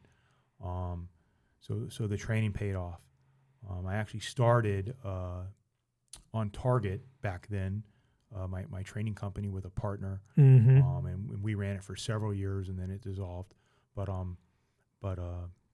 started on Target. I was taking so much training that I was learning so much, and I was teaching at the department all the time, and I was like, man, let's share this information with people. Mm-hmm. So we tried to provide affordable training for people. So the training paid off, right? Like in rifles are way better than pistols. Right. You know, like night and day difference. It's like if they told me at the beginning of my career, you can have one, give me a rifle all day long, you can keep your pistol. Mm-hmm. It's just a better weapon to get in a fight with. So that went well. Processing all went well. The statement went well. Talking with the attorney went well again. But it dragged on. It dragged on for over 2 years. Brutal. Yeah, and I didn't do myself any favors, and I got really tired, and I let it get to me. And I was working homicides the whole time in between there. And when I say that I got cut out of that investigation, like all the steps that they had to do to close up the case, like I had like a million questions, right? Like, did you find this? Did you find that? Did you run this? Did you run that? And they were like, Jack, relax. You're out of it. You're out of it. Well, my mind works on details. You know, my mind works on the fine details of things, and that really kind of messed me up. And I didn't seek the right counseling, and it took me a while, and it took me some from getting sick, right? Like I got sick. I got like really sick, and I just had to find a counselor that I could talk to, have some one-on-one, no judgment conversations to finally get things worked out. And guess what? I wasn't sick anymore. Right. But it was like the mental stress of the gravity of this investigation. And I knew I did the right thing. There's no question in my mind, right? That shotgun slug could have easily killed me, 10 times over. I knew I did the right thing. It's the gravity of it, right? Yeah. It weighs on you. Without a doubt. So the mental problems manifested itself with physical sickness. Yep. Right. Which I know now to be very common. Yep. Right. So I wound up asking to leave Homicide in 2015, and they were like, "Yeah, man, you've paid your dues. Where you want to go?" And I said, "Well, I kind of want to go to work terrorism with my buddy. My buddy was working on JTTF. Like, all right, we're going to put you in a unit. We call it the Threat Response Unit, and I got my TS and my SCI, and I started working with JTTF for about a year or so. Then I got called back to the department. We were doing, and that's the Joint Terrorism Task Force, correct? Yes, sir. Yep. I'm sorry. And the TS and SCI are just clearance levels. Yep. So that was neat work, and it was fun work, but it was also away from the city and away from the police department, and I kind of felt separated, but like you know what I mean, like kind of. So I was like, this really isn't for me. So we started doing threat response, which the Stoneman Douglas shooting, right? That horrific shooting, but that our team was there for that too. We were doing those investigations prior to that incident, but only after that incident did we start getting the resources that we needed. So I was doing threat mitigation investigations since 2015, and it was me and a sergeant. We ran that unit for 2 years by ourselves, and then after Stoneman Douglas, we got an influx of body and influx of resources. And I think now that unit has like 6 people in it. Wow. Okay. Wow. So we were at Stoneman Douglas. Our team responded to Stoneman Douglas. Prior before that, there was a shooting at Fort Lauderdale International Airport, where a guy goes in. I think it was the Delta terminal. And he goes in and he gets a gun out of the baggage and he goes in the bathroom and he loads the gun and he comes out and he shoots a guy. And it turned into like the largest police response ever seen to man, where guys were just self-dispatching there. And we finally got it broken down to where the different SWAT teams were given different areas of the airport. So we cleared the entire airport and the entire parking structure. Dude, how long did that take? It took our team 8 hours of constant clearance. Yeah. Like it got so bad, like Like we were so dehydrated and so tired. Right. That when we got inside, there was like a Starbucks stand where we wrote notes. We took 15 bottles of water. We'll pay you later. 15, and we left money. We left cash. Yeah, for 'cause sure. We didn't want anyone to get in trouble, and we didn't want to get accused of stealing. So that was a major incident, and a lot of lessons learned from there. You're being very humble and modest. I want the audience to clearing something like that in a live scenario for 8 hours. It might as well be a month in like human time. I can't stress enough how that had to be. Did you just sleep for a week afterwards? You know what I mean? Like, so actually, no. The next day, I wound up driving, or 2 days later, I wound up driving to Virginia for the conference. I believe we were in the same room at that conference in Virginia Beach. Oh yeah. And yeah, so there was. Thanks, Turbo. Yeah. Yeah. God, what a great guy. Yeah. There was no sleep, and thankfully I drove up with two guys from the county team that were there also that day, and so we had our own little hash debrief, and it really wound up that the incident was over, like the initial responding deputies were over, but people were slamming luggage. Luggage was falling over. Oh, sure. So people were reporting shots fired and and terrorists here and possible bombs here, and it's mass hysteria. Yeah. It was so bad that people broke out and from the terminal and ran across the active runway. That doesn't surprise me at all. Fort Lauderdale, Hollywood. Yeah. I mean, it was so panicked. But it was that was another incident where I was with the team, and it was a controlled clear, and we just processed everything as it came, and that was another incident. Like sometimes I'll have these classes and people like, you take your safety off when you get to the door, right? I'm like, absolutely not, man. Like your safety stays on until you have a sight picture and you made the Constitution fire and you have a deadly force threat, right? That entire clearance, none of us took our safeties off because everything we were clearing or things we were looking, there was never a threat, So that's 8 hours of active clearing where you just gun stays on safe. Incredible. That is such a long time. And like you said, I don't. It would be hard for someone outside, which is why we're doing this, to kind of grasp that is an eternity, with in so much stimulus, like you said, with just it's bananas, right? Yeah. It's just absolutely crazy. I don't know how many steps we got in, but we got our steps in that thing. Yeah. So to go back to Stoneman Douglas, we were running a SWAT school, and I had left. We were out in West Pines, which is south and west of us, and I live in a city very close to where Parkland is, and I'd left the range early because my wife and I were flying to Texas to help Jacob at Rifles Only the next day. We were going to RO one of his matches for him. So I get home and I open the garage door. My wife runs out and she goes, "Don't get out of the car." She goes, "What is it?" She goes, "Turn your radio on." She goes, "Start heading to Stoneman Douglas. There's an active shooter." And I was like, holy fuck. So I turned the radio on, get on our SWAT channel, and I go, "Hey, I'm 10 minutes away. What do you need me to do?" They're like, find a landing spot for the team to stage and start getting gear ready. So I was the first guy there. Another guy who was homesick. He showed up. He looked paler than anything. He was sick, right? But he was like, "I'm here." Yep. So we started getting breaching gear together. We found a spot for the team to park, and cops are the worst parkers in the world. So to go back to the airport shooting, I had to run probably about a quarter mile to get to the first point where we started clearing because cops just block the road and park their car everywhere. Sure, right. Like, you know what I mean? Right. Like park off to the side, bro. Yeah. Like we might need to get an ambulance through here. Yeah, that is.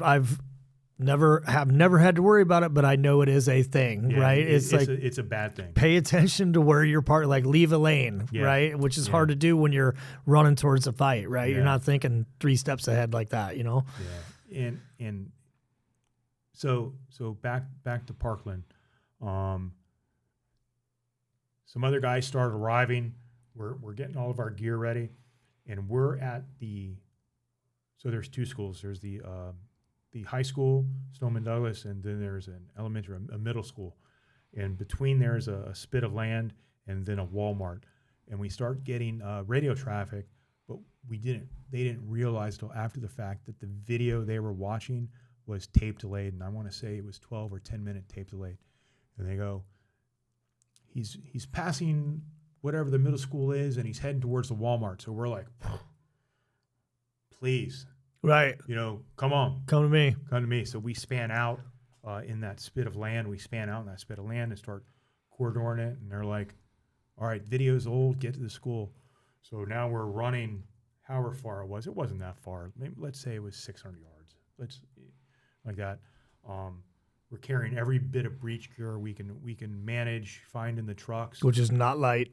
And it gets heavy as you're carrying a rifle and a helmet and everything else. We get there and we get an assignment, and we get assigned a gymnasium and this back part of the boat. I don't remember the building numbers. It's escaped me. But as we're coming into the school, there's some onesies and twosies from other SWAT teams. We had some guys from ATF. We had some guys from some other sister agencies, and we had probably 20, maybe 30 people, and we were like, hey, jump in with us. Like we'll figure out the tactics as we go. Jump in with us. Right. So as we come in, we start going to the area. The main building that was where all the murders happened. One of the teachers that was shot was laying outside, and we could see bullet holes on the second floor coming out of the windows. And, it just set the tone and set the reality of it. So we had some master keys, but we didn't have enough master keys. So we started clearing, and we started breaching doors. 2 hours into the clearance, we were still finding kids and teachers huddled in classrooms. Mm-hmm. Terrified. Right. So my next door neighbor is the head baseball coach for the school, and his oldest son was a sophomore or a junior at the time, and his youngest son was at the middle school. And I was just like, put it out of your head. We'll see them tonight. Don't even think about that, because I had that, that connection, that close, our kids grew up together. Fuck. Literally my next door neighbor. Like, put it out of your head. So we clear everything that we could. Every SWAT team in the county was there. FBI was there. ATF was there. We get everything done, and they go, all right, let's do a sweep. We're going to start from one in the school. We're going to go all the way to the other school. So I walk out on the baseball field, and I see Todd, and I'm just like, are you okay? Where's your son? Give each other a big hug. And he was like, I was right here. Mm-hmm. And, it's, 17 people lost their lives that day at that school. Yeah. Because failure to act. Mm-hmm. Failure to act. It's tough. Yeah. Those are, it's, I mean, what do you even say? Just unfathomable. We learned tragedy. lessons. We learned lessons. We learned, marking doors is a thing. Grease pencils are a thing. We got pretty efficient at breaching. Now we have more access to kinetic breaching, which is a lot easier. And refresh my memory, did they have, in that one in particular, I'm sure maybe I'm bleeding some of the, unfortunately, there's enough incidents where they can kind of bleed together. Did they have a school resource officer in that one? Yeah. Was that the one? Okay. He finally got charged. I don't think that they found him guilty, but they did prosecute him. The video I saw, he ran to the building where the shooting was going. And he stood there. Yeah. And I Right. I really don't want to comment anything more on that. I get it. I understand. Yep. I just couldn't remember. That's not why we're here to do this job. Yeah. You know, who knows what would have happened? You know, if he would have went in that building and thrown one round at that guy, maybe like most active killers, his plan was to kill himself. Who knows? Mm-hmm. Who knows, right? Yeah. Who knows? Maybe he directs his problems at you, and that saves one of these fucking children's lives. You know, who knows? Right. But it's almost not even worth, right? I don't want to say it's not worth, you know what I'm afraid of, Dagan? I'm afraid of not reacting the way that I should. Right. You know what I mean? That's my fear. Mm-hmm. You know, it's not getting hurt. It's not getting injured. It's not that. It's not reacting the way you're supposed to. Mm-hmm. That's what I'm afraid of. Yeah, it's 100%, 1,000%. 1,000% is, yeah, like, did I, and until you're faced with that situation, right, especially multiple times, right, and going all the way back to what we were talking about earlier, like, maybe one time your meter's pegged and that's it. You know, some people are in, you know, multiple situations and, you know, always react appropriately, right? I mean, I've seen it in the mill. You know, this guy in particular has been through more shit than, you know, any book ever written. And just that particular instance, that particular day was the one time too many. And he's conditioned black and kind of stalling in the door, if you will. And it's, you know, it's what do you say? You know, what do you do? It's you know, get him out of the fight, so to speak, and you know, get him what he needs or what have you. And you know, luckily people, you know, run towards the sound of the gunfire. Yeah. So to go back to Gabe. Gabe, you know, had some Oriental influence with his martial arts and stuff, and he gave me Sun Tzu's book years ago. And you know, I don't want to quote it, but some of the conversations Gabe and I had was like, listen, man, you got to have your house in order. Mm-hmm. You know, you got to leave your house and know that if you don't come back, your family is going to be taken care of. Mm-hmm. You know, never miss an opportunity to tell the people you love that you love them. You know, one of my dear friends just had open heart surgery where they took his heart out of his chest and he was on a bypass machine for 3 hours. You know, I made sure to tell him before that surgery that I love him. Mm-hmm. You know, it's mm-hmm. you know, it's not bravado. It's if you miss the chance to say goodbye to somebody, you're never going to get the chance. I had a very similar you know, mentor say the same thing to me. We were in Afghanistan and we trading stories about, you know, good things and bad, and it wasn't even a question. He just flat out said it, and you know, my ears perked up. He said, "Hey man, this is, you know, don't ever forget, you know, not that you could forget, you know, this is a dangerous business. You know, even when we're training, it's extremely dangerous." And almost verbatim, he said, "Don't ever forget to say goodbye to your friends, because you never know when if you're going to see them again." You know, and that stuck with me then, and it's going to stick with me forever. You know, as long as you're in this business, it's you can't take that stuff for granted. 100%. You know, wow, dude, where do you even go from there? That is that's incredible. That is incredible. Oh man, that's nuts. How long after that incident was, I mean, the after action and the lessons learned and the implementation into training and education and response, like that had, I mean, it's probably still the ripple effect. Oh, it's still going on from Selma to Douglas. Yeah, it's still going on. You know, major push in LE for single officer response. You know, it's one of those trainings that should almost be quarterly, right? But you know, it's big, expensive. Simulation rounds are, you know, $1 a piece, and right. Blanks ain't cheap. And can you get to school? Can you only get to school during summer? Does the school want you on their property? That's a thing. That's a real thing. Yeah, Yep. it's a real unfortunately thing. And we've been fortunate enough to go places that have the budget, that have complete cities built for them, and if they needed a school built, they would build a school. I feel very fortunate to be able to have those had those experiences. Most agencies don't have that. Mm-hmm. So you have to make those relationships. You have to, and usually I've found that private schools are way more affable to allowing you on their facility, right? Than the public schools.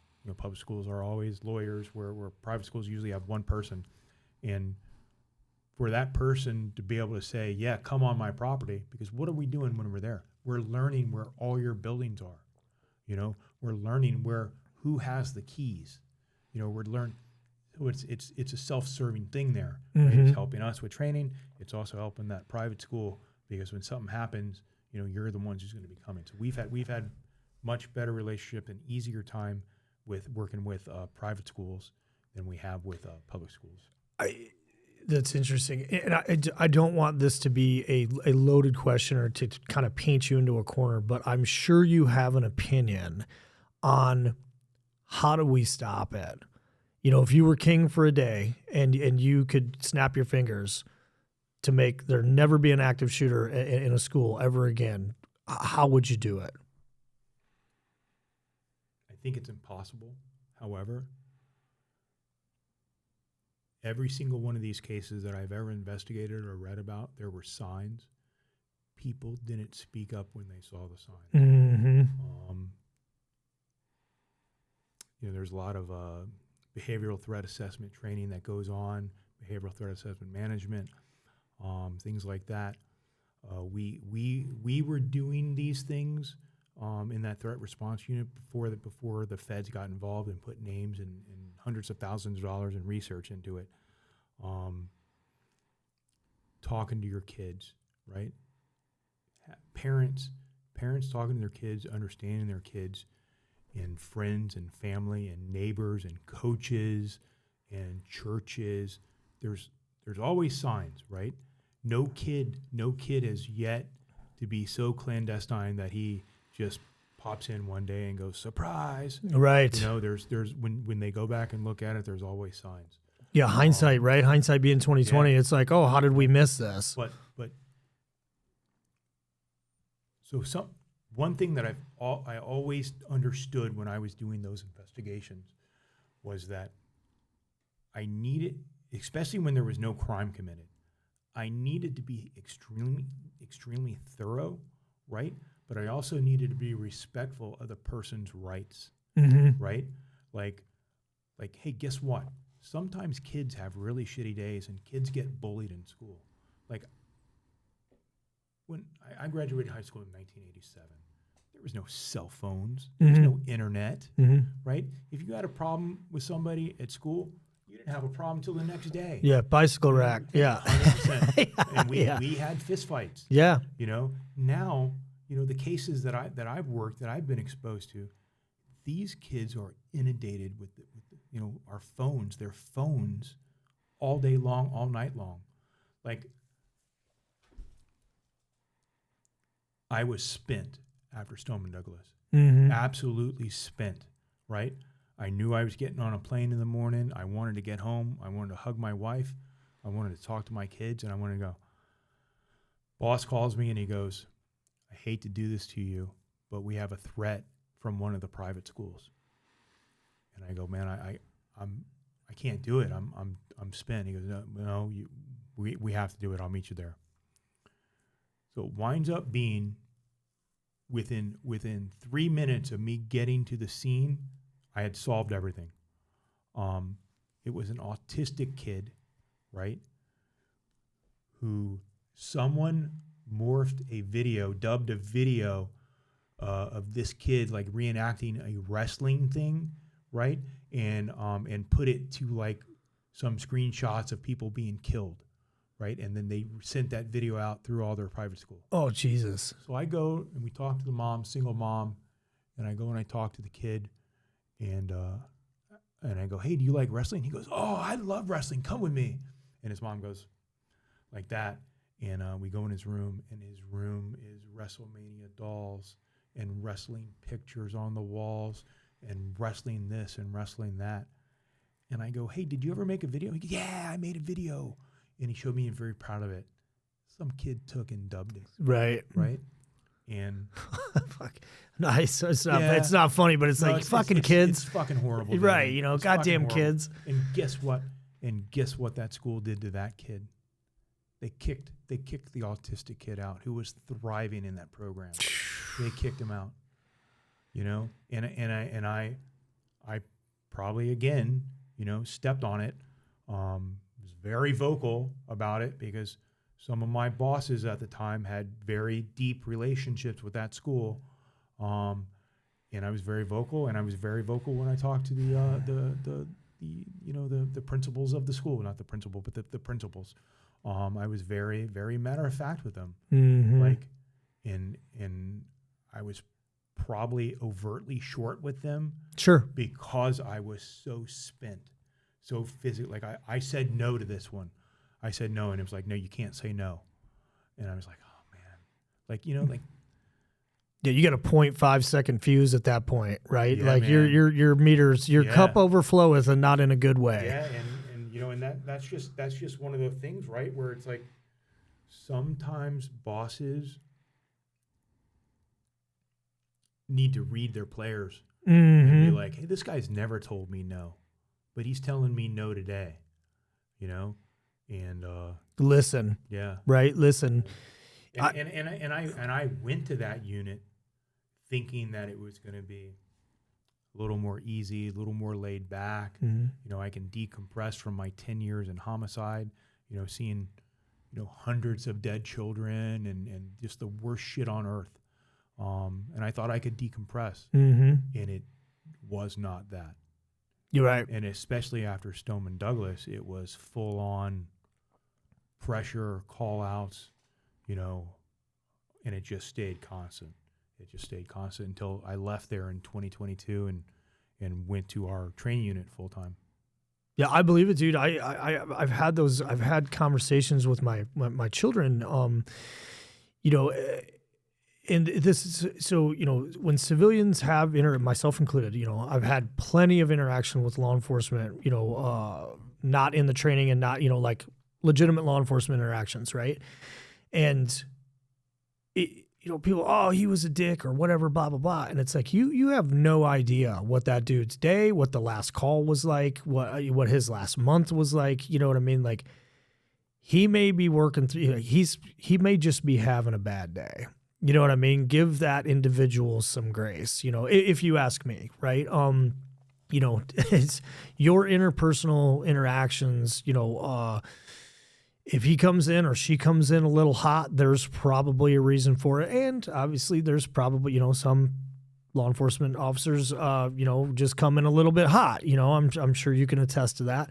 But there's probably a reason, right? And I think people need to be made aware of that. You know, you have no idea what that individual has done in the past days, months, years, what have you, right? You know, it's almost like, hey, take your speeding ticket and tell them to be safe, you know, and go about your business, you know, without, you know, if you ask me, right?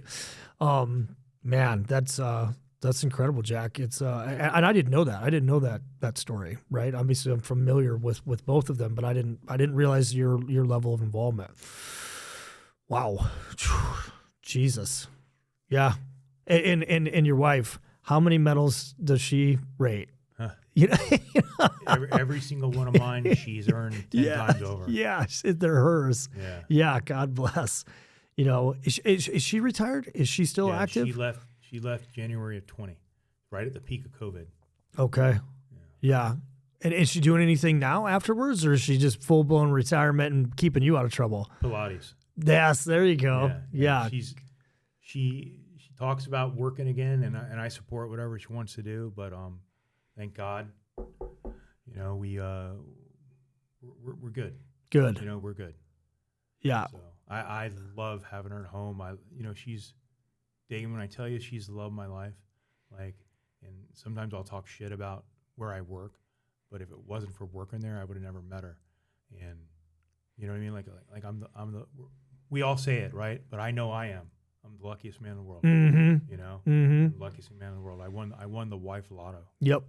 Yeah. Amen, dude. Yeah. And I feel the same way. You know, and her being, you know, law enforcement as well, that had that had to help. I use my wife as an example. My wife being a Marine alongside me, although we, very different, experiences in the Marine Corps, I would have probably had a different outcome had she not been active duty service as well. Is that fair to say? 100%. Having that person in your home, the person that you care about the most, other than your children, of course, being able to talk and relate and have them really, really, truly understand, maybe not from firsthand experience or firsthand experience, that's invaluable. To me, I think so. It's invaluable to know that they understand. And I always use it, and you can agree or disagree. I would love to hear your thoughts on it. And I probably leaned on her a little too hard in the sense of she was fire and forget because I knew she understood what was going on. So I didn't need to make the phone calls home, or I didn't write the letters, or at least I didn't think I needed to at that time. Come to find out that was the wrong answer. But I'm like, oh, she knows what's going on. So I would be singularly focused on whatever it is that we were, accomplishing, which I've obviously apologized, profusely over the years, with a little bit of gray in the beard. You're like, oh yeah, that probably sucked. Yeah, she gets it. But there's still, the husband-wife relationship that you should maintain, and thankfully we have, how excited is she for your retirement? So she's completely supportive. I plan on working a few more years. I have some very unique opportunities. I've got a few irons in the fire, and I'm going to analyze each one, and I'm going to make the best decision for her and I. My passion is teaching. I want to continue to teach. It's what drives me, man. Mm-hmm. I can't even explain how focused I am on being a good teacher, being a good coach, being a good mentor. It kind of consumes my thoughts. And she understands, she respects it, and she's like, you can do it as long as you want. In my mind, I have a certain cutoff, mm-hmm. right? But I know the last 5 years of her being retired and me still working.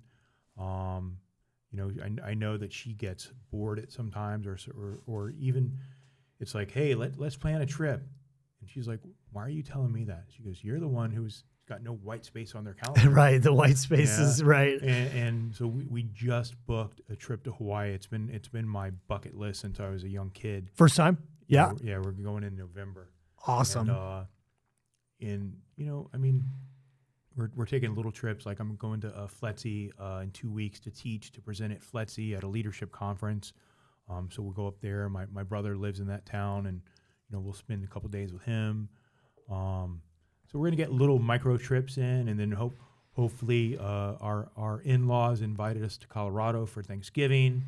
So hopefully we can get everybody to go out there. And good. Because if not, it's going to be her and I staring at each other over a little tiny turkey. Yeah, yeah. Sad. Yeah, I get it.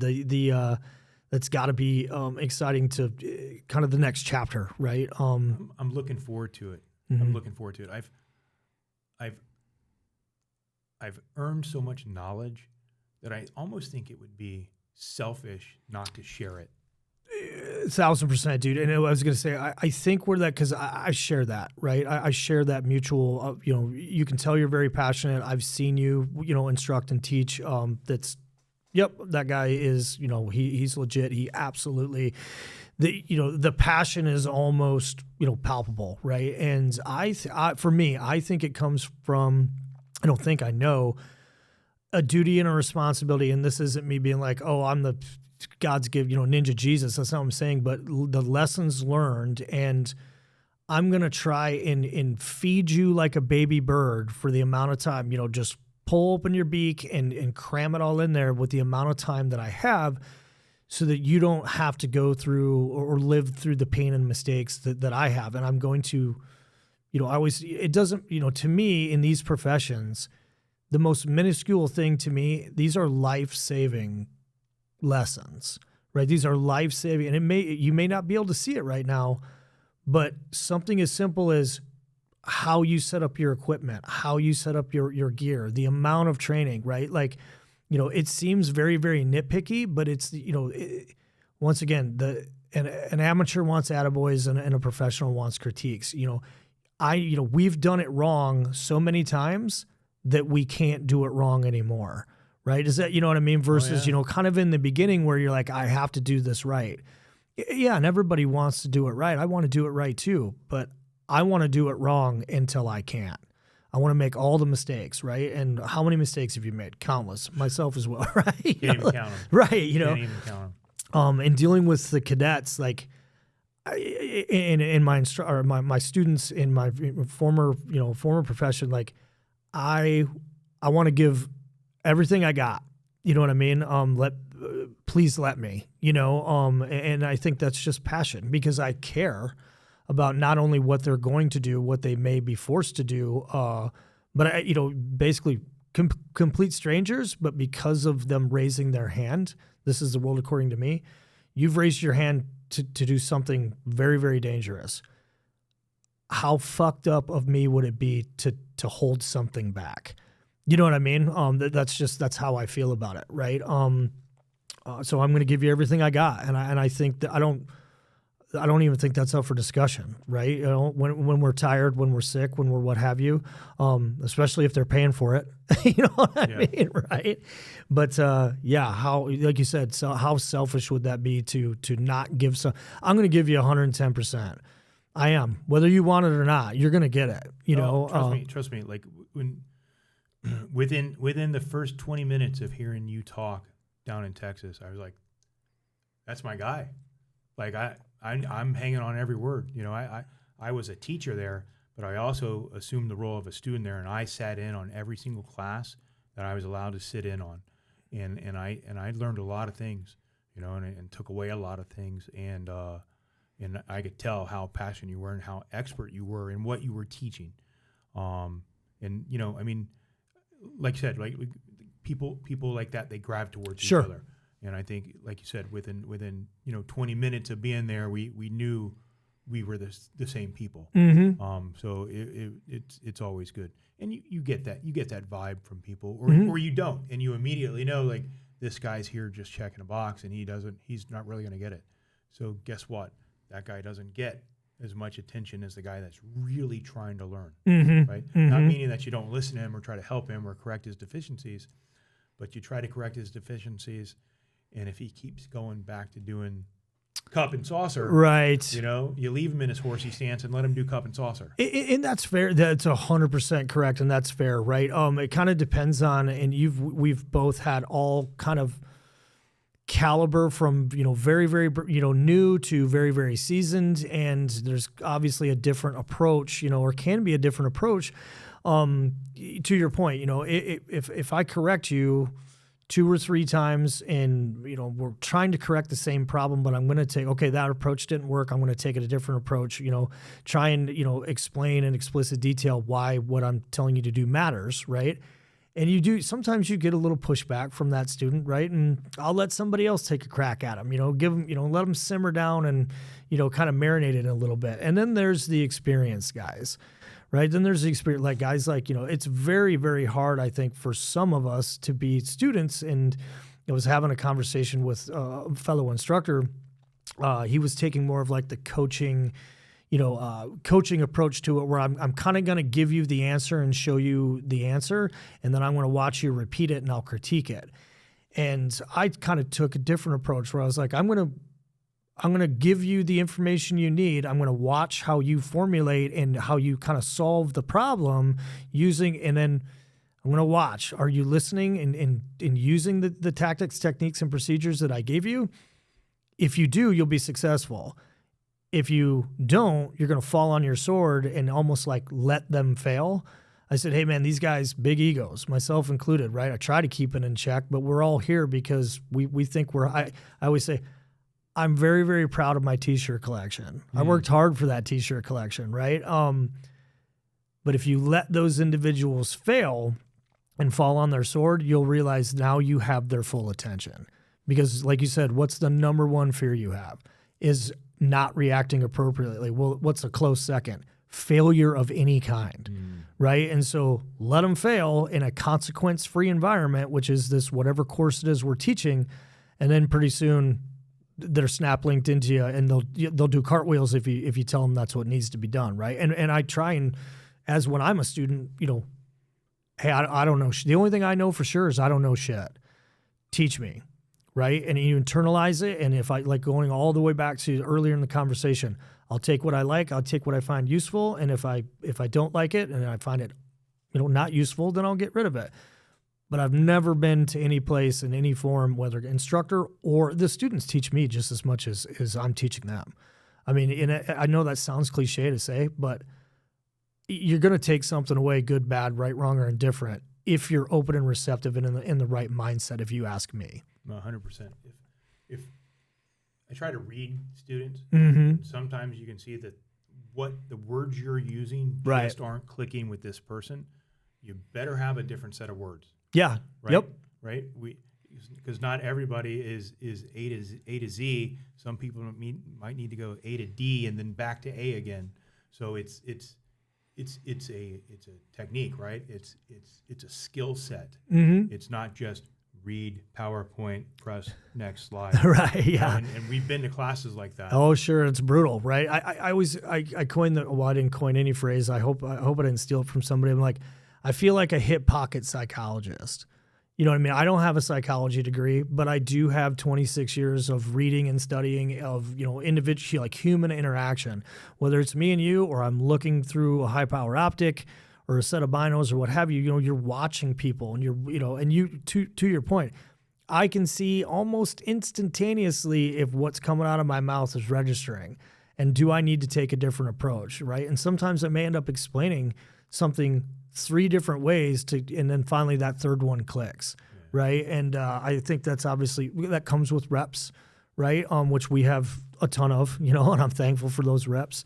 But that's a good kind of probably transition into the competition, because you're going to have classes in the competition with that cadre of instructors. Correct. Talk me through it again. And So day one, we're going to get people there early, sign in, hopefully 7:30, hopefully get everything kicked off 0800. I want to try to keep the conference portion to about 3 hours. I have 3 snipers from our area that have had police shootings. They're volunteering to come in to debrief their things. Hopefully Katie from Kestrel is going to come and shout out to Katie. Yeah, she's awesome. digging. I met her at that conference in Virginia Beach, and like just a great human being, and I told her the last time we talked, the way that she conducted herself and managed herself in that environment with such confidence, I was just taken back, because she's like such a good person. Very impressive. And she's going to hopefully give like a 20-25 minute overview on the Kestrel and what it can do for you, what it can't do for you. We're going to do some introductions of the teams. I really kind of want guys to hear what we have resources similarly and what we have resources that are maybe anomalies. And now guys can have resources and points of contacts to go to get that information. I want the instructors to give a brief intro and a little bit what they're going to be teaching. Then we're going to have lunch. We're going to have vendor area, and then we're going to break out into classes. Each instructor is going to do 2 3-hour blocks, and I'm gonna Ouija board my way around it and try to get people exposed to different things. Like I'm really not going to give choices, because it's going to be too cumbersome to give choices. I'm gonna do my best to break up teams. Like, it makes no sense for me to send one team of 10 guys to 2 instructors when I could send 3 to all 5 instructors, and then they can bring back and talk amongst themselves later. With hopefully the intent that, first of all, they learn something, and second of all, they invest in and bring you guys back for their own training in the future. Oh, sure. Yeah, absolutely. And then that night, See the Night, which is an I-squared image intensification night vision company, in Pixels on Target, which is a thermal night vision company. They're going to have the range at night. The range does have feral pigs and coyotes. So if those opportunities present themselves, then that's just pest eradication. But they'll have the opportunity to teach what their products can do, because there are teams in civilian LE that don't have lasers and night vision, especially in the sniper role. So we're very fortunate we have it. It took some doing, it took some work, it took some bridge burning, but we were able to get it. It's a massive undertaking. Yeah, massive undertaking, right? The expense, justifying the expense alone, but once you have it and you realize what a resource it is, you go, how did we not have this? Yep. This stuff just get invented yesterday? No, it's been around for a long time, bro. Yeah, and that's like the twist in the knife, right? Like, God damn it, yeah. So that will be day one, and it's a full day.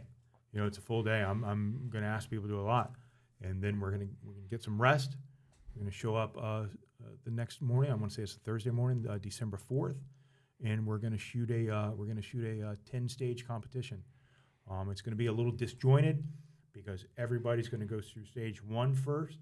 It's gonna be 1-inch pasty at 100 yards.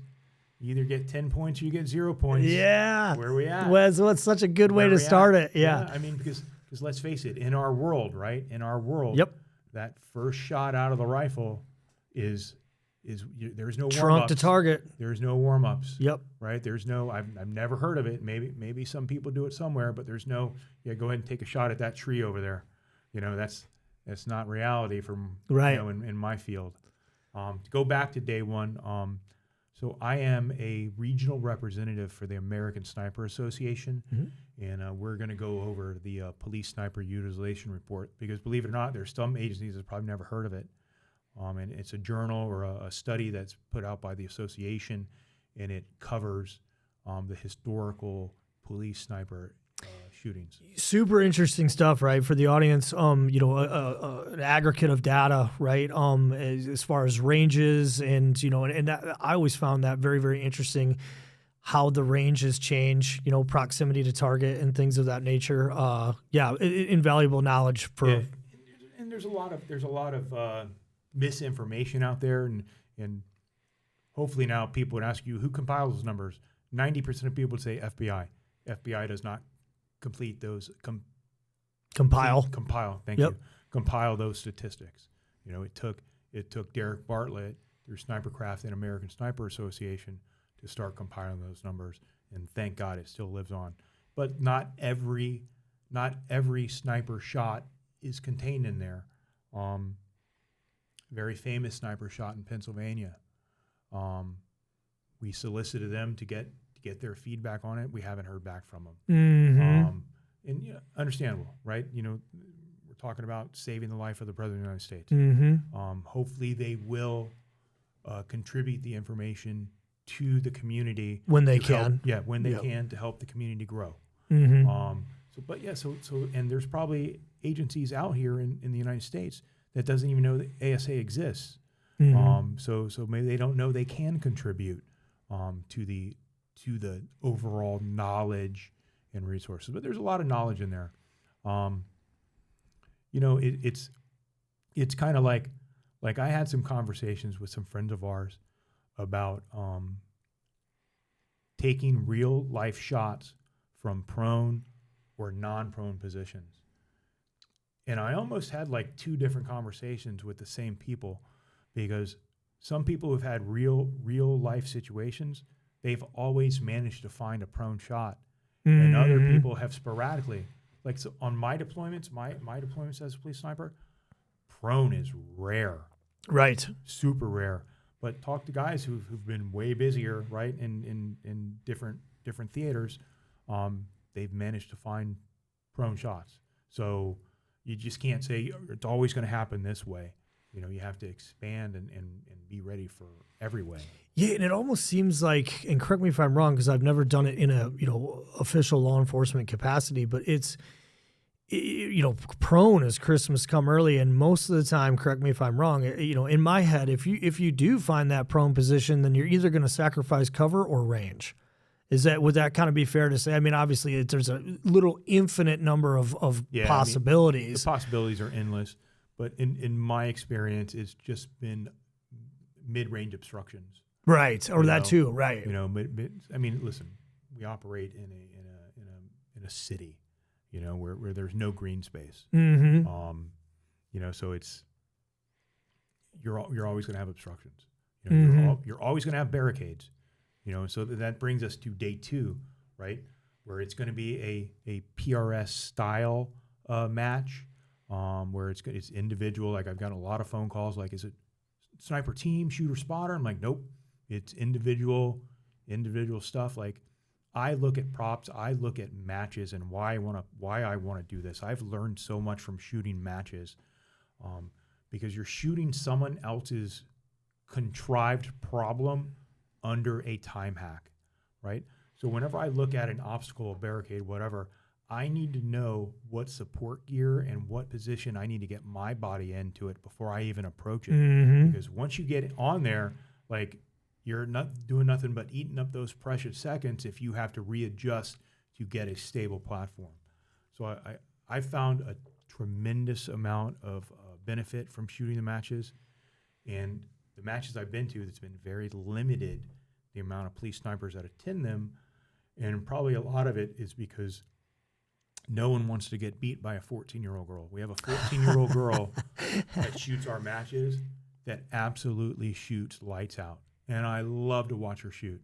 And I sit back and I watch her dad, and her dad's got the biggest grin on her face.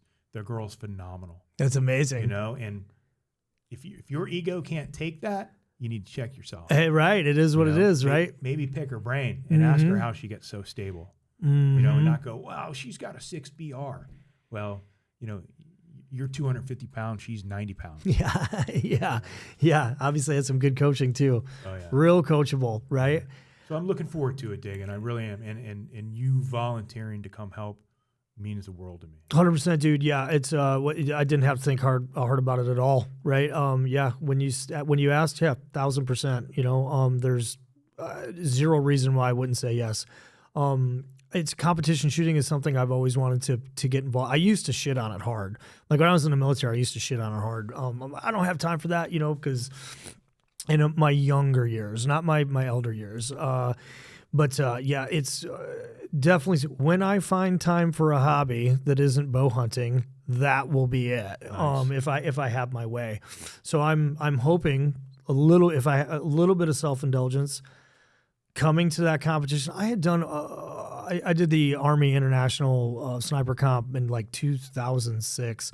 It was the first competition I've ever done. Went there completely under protest. Because we had a basic course at Quantico going on at the time, and I couldn't have been more wrong. I learned so much. I took so much away. And it wasn't that I didn't think I would learn anything. Like, I just had a very, jaded view. Like, we're out there having fun, and, to me, it was kind of like fucking around, and I had students on deck, and at the time, I was a chief instructor. I felt like I was kind of negating my responsibilities. I couldn't have been, and I guess in a sense I was, right? But like you said, like somebody else just took my spot, and I went, and the things that I brought back, because it's an international competition, right? I brought back a phone book of shit that that had never crossed my mind or I'd never seen, so it was fantastic. I'm hoping that kind of reinvigorates coming down to yours, is going to reinvigorate and be like, you know what, I am going to make time for this, because it's the people that you meet, the lessons that you learn, the tactics that you pick up. It's going to be awesome, right? It's going to be awesome, and I can't wait. Where can people go to find all the information about the competition? So I have an Instagram page. It's FL_. And we can put it in the description of the show. I think it's Florida LE Sniper Conference. but each Florida, LE, and Sniper and Conference are all broken up with underlines. With underlines. Or underscores, right? Yeah, underscores. Yeah. And like I said, we'll post it on the page, and Nomadic Research, we'll share all of it. I've been trying to do my best to share it as much as possible. Do we want to talk about some of the kind of the key vendors and the prize table, or are we trying to keep that a secret? No. Let's talk first about some of the supporters. Please, yes. So I reached out to a friend of mine that I've known for years. He runs a security firm in South Florida. It's called Bryant Security. And I told him about this, and he's a huge supporter. Him and I went training together many times. He's a huge supporter of law enforcement training. And tell him the whole thing, and he goes, if I had 3 friends that would help and donate, would you give them a rifle class? And I went, absolutely. I go, I'll give you a class regardless. I go, you don't have to do anything. He goes, no, I'm going to give you money, and I'm going to reach out to them and tell them they need to match me. And within 5 minutes, I had the owner of Warren Henry Auto Group, which is a large auto dealership down there, gave a substantial donation to the event. Shai, who owns Bryant Security, gave us financial compensation. And then there's 2 attorneys, and Dagan, it kills me that I can't remember their names right now, but two separate firms that he works with. And I apologize, gentlemen, if you ever listen to this, I apologize for forgetting. But they matched Shai's donation, and they provided me with a budget that I could come up here, do this, get this message out, and we're definitely going to have enough money to buy lunch for day one, and get some good signage up for the range, and make sure that everybody knows where they're going, and make this as professional an event as I can. Like I'm only charging the individual $20. Sick. Yeah, I tried to make it free, but it's hard. Like, I priced out renting 100 chairs to have 100 chairs in the classroom. And I told my wife, I go, I'm getting out of law enforcement. I'm going into the chair rental business. Right, yeah. And she started laughing at me. And so I was like, I can't, it's a passion project, but I can't go into debt for this. So I go, all right, if I get 100 people and $20 a piece, that'll cover those expenses. Then another company, THYF. It's a local cop and a neighbor agency. He does a lot of like gears and pouches and stuff like that. It's Train How You Fight is what the acronym stands for. He gave me a donation, and he was like, I'm coming to the event. I want to be a vendor, but here, take this and put it towards whatever expenses you have. And I was just like to say that I'm taken back by people's generosity is like I can't put into words like how much it means to me, like because I'm saying, hey, I want to do this, I want to help cops, and guys are like, let me help, let me get in that line. And with that, in 30 plus years of law enforcement, buying a lot of equipment for the police department and the SWAT team over the years, I built relationships with companies. Every company that I've had a relationship with, I reached out to, and they're like, yeah, man, if we can't be a vendor, we're definitely sending something for the prize table. That vendor list that I printed off that you gave to me is varsity AF, as the kids like to say. It's legit. So a normal match, a normal one-day PRS style, or we also host quantified performance, which is scope carbine matches. My partner Corey and I, we charge $90 for the match, right? These guys are going to get a seminar, training from 5 of the top sniper or precision rifle instructors in the country, right? And they're going to get night vision stuff, and they're going to get to shoot a match for $20. If agency administrators can't see the value in that, I don't know what else to do. Yeah, I don't know what to tell you. I mean, maybe we could find some vendor somewhere that will pay people to come. I mean, I wouldn't want that, but yeah, there's suppressor companies, there's pistol companies, there's rifle companies, there's precision rifle companies, there's gear, there's there's everything that you would imagine in order to put a sniper to work, are coming to be vendors. We can list. Sure. Yeah, we can list them, right? Yeah, we'll do. That'd be fantastic. Yeah, we'll do. Yeah, 100%. Whatever you guys need or want, however we can help you out. And on that Instagram page, I'm in the process, and I've already did multiple posts, but I'm in the process of giving each person credit and tagging them. And I've reached out to several training companies, guys I know personally, got some guys that are coming to the match, and asked them, hey, would your company be willing to put a free or discounted certificate on the prize table? Without hesitation, resounding yes across the board.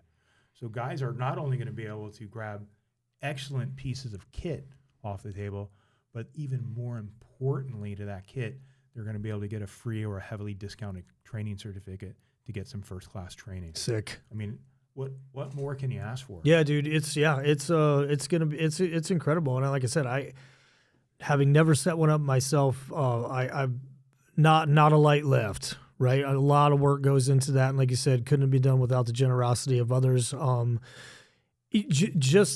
vendor list is like 2 pages. Yep. You know what I mean? That in itself, right, is incredible. So it's on target training and on target training and consulting. Yeah, that's my company. My website needs help. I need to get someone to help me with it.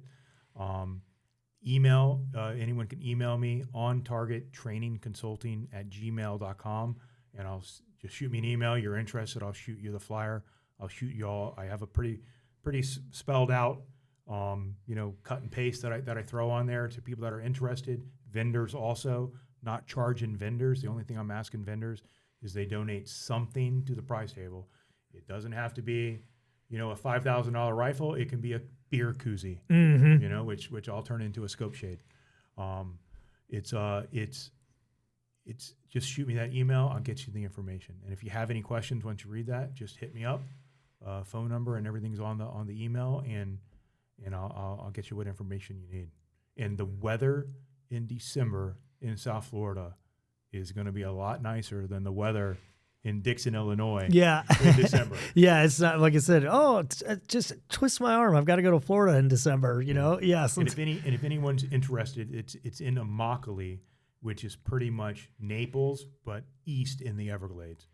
So if you're going to bring family, Naples is beautiful in December. Mm-hmm. Whew. That was a good one, brother. That's good. Is there anything else that you want to shout out to, anything before I take you to lunch? Do you want to briefly go over the third event? If you want to, yeah, absolutely. Yeah. I'm in no hurry to go anywhere. Yeah. I mean, since it's still pending criminal investigation, right, pending the state attorney's office, we got to talk about in broad strokes. But the department released a YouTube video. People can go look at the YouTube video. It's incredible. Fort Lauderdale PD,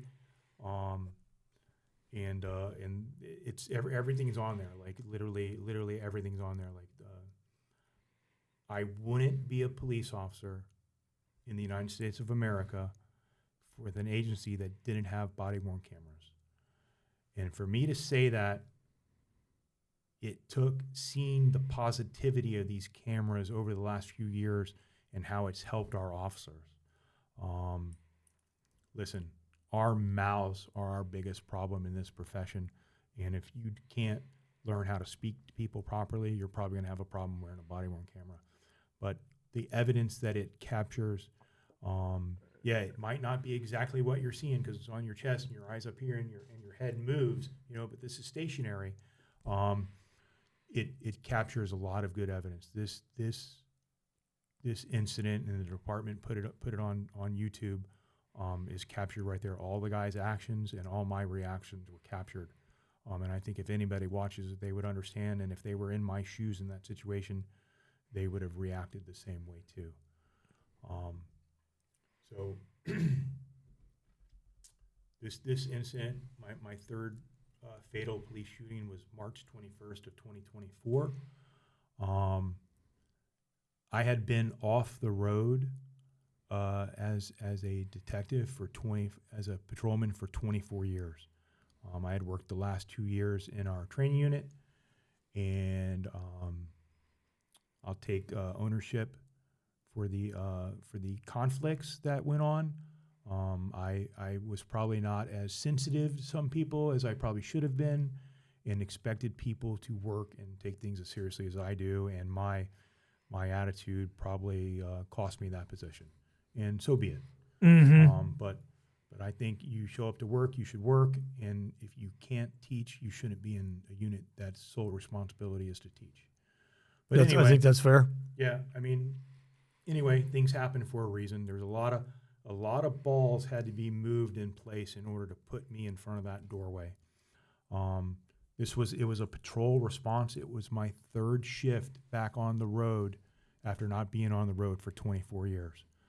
It wasn't a SWAT call. If it was a SWAT call, I wouldn't have been at the front door. I would have been across the street on a building trying to look inside the back window in my role as a sniper. Was with my partner, who was my training officer at the time, and we were in separate cars.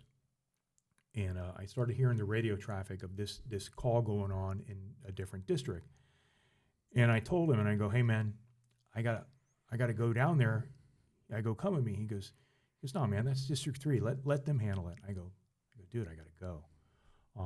The day prior, we had a micro-critical incident where we had a guy who had like a samurai sword, and I get out there and I see some of the patrol guys. He had a samurai sword? He was having a mental breakdown with a samurai sword. But he stayed in his apartment, so yeah, I guess you can have a samurai sword, you know? Fucking hey. Yeah. Maybe he was doing Saturday Night Live, Jim Belushi stuff. 100%, right. Yeah. So I get there and I see like some of the young guys are just like really positioned poorly.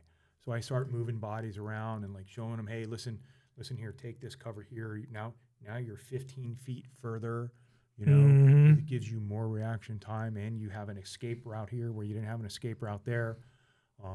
Just trying to solve that. So after that gets done, my XO was the patrol lieutenant, and he comes up to me and he goes, "Hey man, you're the only team guy working day shift now." And I went, "Great." I go, "I need new breaching gear." And he goes, "All right, we'll get it to you. We'll get it for you."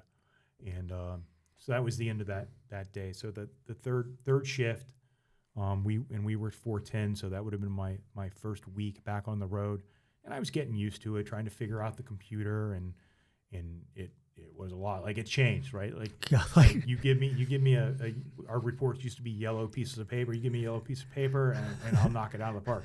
But this thing, I'm like, But trying to get it figured out. So the call goes down. I call my XO and I go, "Hey, you need me to head to 3?" He goes, "I need you to head to 3." I go, "I'm on my way. And the call is kind of, it's all in the YouTube video, but it's kind of like the guy's making all these calls. He killed somebody in his room. His wife's being killed. His wife's being raped. He has guns. He has an automatic gun. He has got a pistol in his pocket. He's got a pistol in his hand. All this stuff. All the shit you don't want to hear. Yeah. Right. I hear someone at the door. I'm going to start shooting at the door. Like, all these things. So get up to the, I want to say, 6th floor. I could be wrong. 4th floor. I forget. Get up to the floor where everybody is. And I look down the hallway, and it was a T intersection. And they're down and they're close to the hall, and I'm like, "Guys, come on, let's come back here and let's hold on this point." And they all wind up getting behind me, and I take cover down the thing. And okay, I'm the only SWAT guy there, and no problem, we got this. And sergeant comes up, and hear him on the radio and like, definitely he was in the room with someone else. Yep, definitely in the room with someone else. He confirms it. Lieutenant tells him, yep, we have to go and we have to get the door open. So he goes, all right, we're going to go down the hall. We're going to get the door open. So all I heard was get the door open. Like, okay, let's go. Start going down the hall. Had one of the patrolmen who had a shield, and it was a smaller handheld shield with no window. And he goes and he starts trying to work it with his pistol.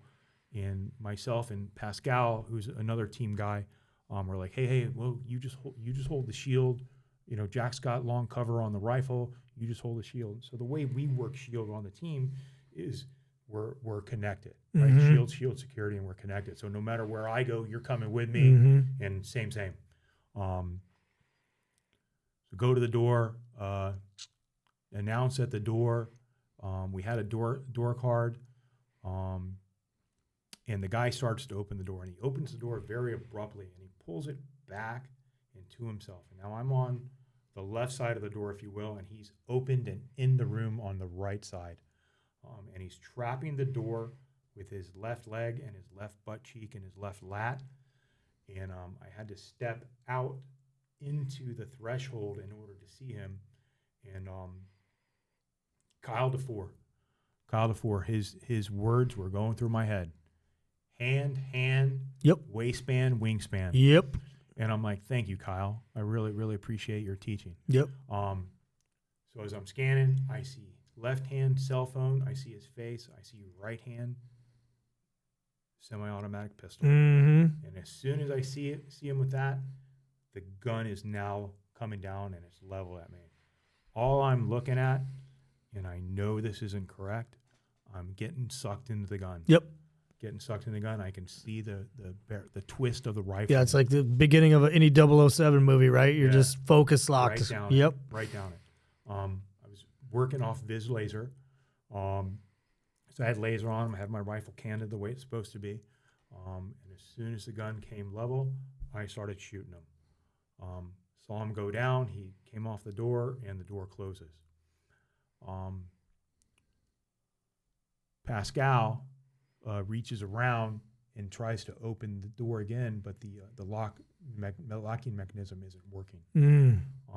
What the video doesn't show or doesn't play is now I can hear him moaning at the bottom of the door. Mm-hmm. So now I have a problem. Like when the door was open, I could see past him, and I could see probably 75% of the room, probably 65% of the room, but I couldn't clear off to the left. So I had a visual clearance that there was no one behind him. Now thinking, now we're going down there because he was in there with someone else. He's threatened to, his wife is getting raped. His wife's getting killed. Did he kill somebody? Are they still alive? Could we help them? So as Pascal's doing this, the gunfire erupts coming through the door. I see the bullets come through the door, breaking through the door. I return rounds back through the door where the bullets are coming from. I felt myself get hit on the left elbow and on the right side, and I turned and I started making my way out of the threshold to the right side of the door. When I got on the right side of the door was still erupting. I put more rounds back through the door down towards the bottom. The other two guys that were there, Pascal and Jose, they were returning fire into the room, and then everything kind of stopped. I announced, I go, hey guys, I'm hit pretty good, right? I knew that if he came out of that room, I could still fight. So I wasn't going anywhere. I knew my elbow was messed up, right? And I knew I was hitting the side, but I could hold my rifle and I could still breathe. So I knew I was still in the fight. Then I hear my XO come down the hallway. I could hear his voice, and I start telling him, "Hey, listen, this is past us now. We need a full team call out." I go, and we need to consider, porting, making holes into the walls and the doors to get a look inside to see what else we can see inside. And they're like, "Yeah, Jack's hit," and I'm like, "Yeah, I'm hit. I'm okay. I'm okay." And he was like, "No, exfil yourself out. Go down that hallway." Two other guys came down that hallway from the other way. So I made my way out, walked down. I want to say, dang it, I'm messed up on the flights. It was either 3 or 4 or 5 flights of stairs. Mm-hmm. Make my way downstairs, see the paramedics pulling in straight, and it's congested now with cop cars. People are responding, running into the building, because officer down or officer hit, went out on the radio. So guys are literally driving over medians to get there, to support me. Mm-hmm. So I see the paramedics. I start yelling at them, turn around. I go, just get me in the bus, get me to the hospital, because our level 1 trauma center, luckily, was only 15 blocks away. One of our SWAT medics, one of our firefighter medics, comes walking up, and he goes, "Who got hit?" I go, "I got hit." Yeah, he goes, me. Yeah. He goes, "Where?" I go, "My left elbow and my left chest." He goes, "Okay." So we get in the bus, dump all my gear, and he goes, another guy goes, "I'm gonna cut his stuff off," and I go, "Don't! I'll never see this vest again. Like they won't replace it." So I took my my first spear vest off. We threw it over there, and my elbow's starting to really hurt, and my left side is really, I thought my left side was much worse than what it was. Yeah, because you're starting to dump, right? So it's your adrenaline dumping in your right. Yeah, the adrenaline is pretty much gone at this point. I think I burned it out in the hallway and the walk down the stairs. Sure. So we get immediately to the hospital. They did something, and I didn't realize how messed up it was until after the fact. But they said, "Hey, we're going to cover you on the gurney while we wheel you in." So they did that. So because there was news cameras out there, so they put a sheet over me. Oh. But the cops that were already at the hospital thought that I was dead. Thought that you were dead, right? Yeah. Yeah, because it's right. Yeah. Oh man. So in that meantime, my exo, who's a really good friend, and he's known my wife for a long time, he gets on the bus and he goes, "I'm going to call Kim." And I go, don't. Again. She's gonna freak out, man. I go, "I'll call her." I go, "Let me get checked out and I'll call her." So they rush me into the ER, and we have trauma bays, and literally every surgical specialty is there. I didn't know it, but a neurosurgeon who did a spinal surgery on me 10 years prior was there. And not until I followed up with him this past year that I realized that he was in the room. And he was like, "You were the trauma alert." I go, "Yeah, I was." And so they took me immediately to a CAT scan. The ER doctor comes in as soon as the CAT scan done. He goes, "Dude, you are so lucky." He goes, "Nothing fully penetrated." I go, "Why does it hurt so bad?"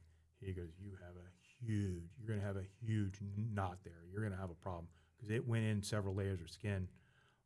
The armor that we had in the vest was made by a company called Hardwire, and I swear by that stuff. That bullet caught just the very edge of the vest of the Kevlar. I saw the picture. Yeah. Yeah, they put it on the internet. Yeah. And if it would have been lesser armor, I wouldn't be here to speak with you, because right inside there is your heart. Mm-hmm. Right where it hit, right inside is my heart. Same thing with Joel, right? If Joel wouldn't have had good armor in 2003, that round would have hit him right square in the heart. And having done, the official number is too many. I've done too many autopsies. Laterally transecting shots through the torso are absolutely devastating. Yes. Lung, heart, major arteries, lung, Yep. exit. We lost an officer, Bryant Penny, to a laterally transecting shot, years ago. So I understood the gravity. Of this wound, and I didn't want to tell Kim if I was okay. I didn't want to tell her that I was messed up. So get out of there. They send me back into the trauma bay, and my phone won't work. And they won't let me out. Like, they're doing doctor stuff to me. They won't let me out to make the phone call. So I give them Kim's number, and she's the type of person that if you're not in her contact, she ain't answering. Yep. So she doesn't answer, and I go, "What time it is?" So I sent my partner, who her and I had known forever. I go, "She's at this Pilates studio." So this is the worst thing of all of it, Dagan. This is the absolute worst of all of it. Is that he went in, and he didn't see her immediately, so he just yelled out, "Kim," and he's in full uniform. Fuck. And she gets off her machine, and she comes over to him, and she's like, "Just tell me, is he dead?" Mm-hmm. And he's like, "I don't know. He's been shot. He's at Broward General." And they got in the car, and they drove all the way from out where we live to the city, which was probably a 30-minute Code 3 run. And she got there, and she walked in to the ER, and she was like, "You." And then she just gave me the biggest hug, and we cried, and and I was probably pretty mean to people. I was mean to people that day. There were some people that came in, and I've already apologized, but I want to apologize again to my chief of police, my current chief of police. But he came in the room, and I was in no condition to talk to anybody. And I asked him to please give me my space and privacy. I was literally naked, and I wasn't sure how badly I was hurt. Mm-hmm. And he respected it, and he gave me my space, and he gave me my dignity of laying there naked, to give me my space. So I can't thank him enough for doing that for me and giving me that respect. I had two partners that I wanted in there with me. They called them. They showed up immediately. I did have a change of clothes in my truck at the scene, but there was no getting it. So the union went and bought me some T-shirt and shorts and some flip-flops. Mm-hmm. And I was released from the hospital within 2 or 3 hours. Released from the hospital and went home. My squad on the team showed up at the house. We sat on my back patio where you sat, and we've had dinner with me. Yep. And we sat out there, and I didn't even realize like how tired I was. I had a conversation with one of my TLs, and I go, "Dude, thanks for coming that day. I remember you there." And he goes, "Dude, I wasn't there that day." He goes, "Oh, sure." He goes, "I was in Utah." He goes, "I didn't get to your house until 3 or 4 days after the fact." Yep. I went, "No, man, I remember you there." I go, "Eric was there, and Eli was there, and the squad was there." And he goes, "No." Nope. I'm like, fuck, dude. So that Sunday,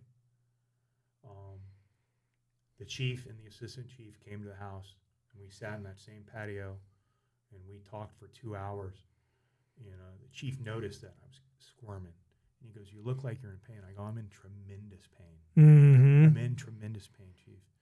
And he goes, "When you follow back with the doctor?" And I go, "I don't know." So he makes a phone call, and he talks to the head of the trauma, and he's like, "Have him come back." So I go back down to the same trauma center, and they wound up admitting me and doing a surgery on my elbow the next day. And if the chief of police wouldn't have gotten involved, like it got so bad, like as I'm being wheeled from the gurney from the room overnight to the OR, risk management sent someone and told me to cancel the surgery and go to their clinic and let their doctor evaluate if I had surgery or not.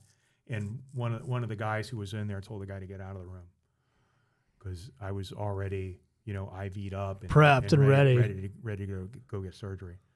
So they had a plastic surgeon whose specialty is working around nerves.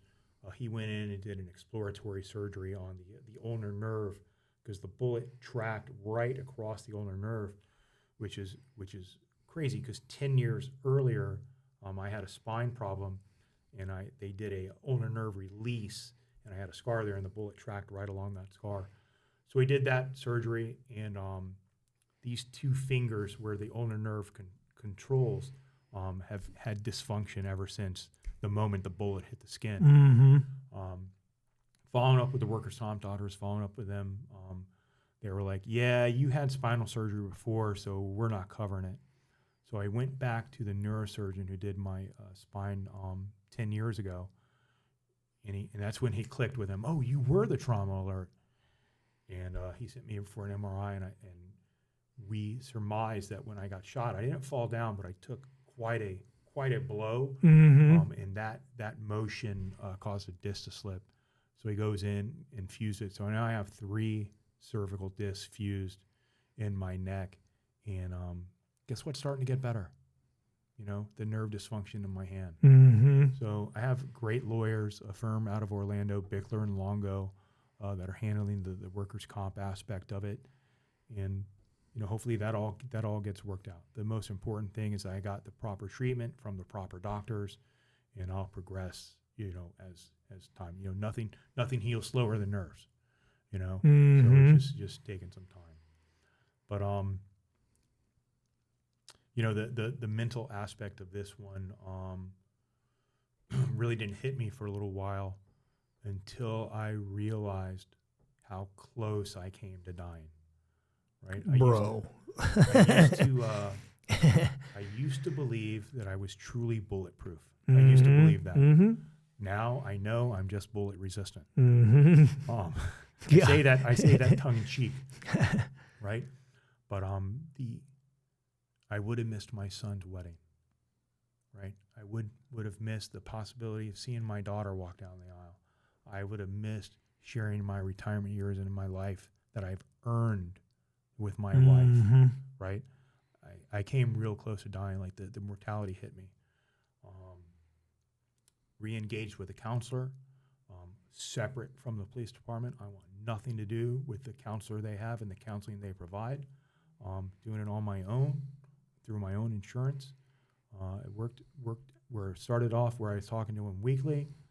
We tapered it off where it was every 2 weeks for quite a long time.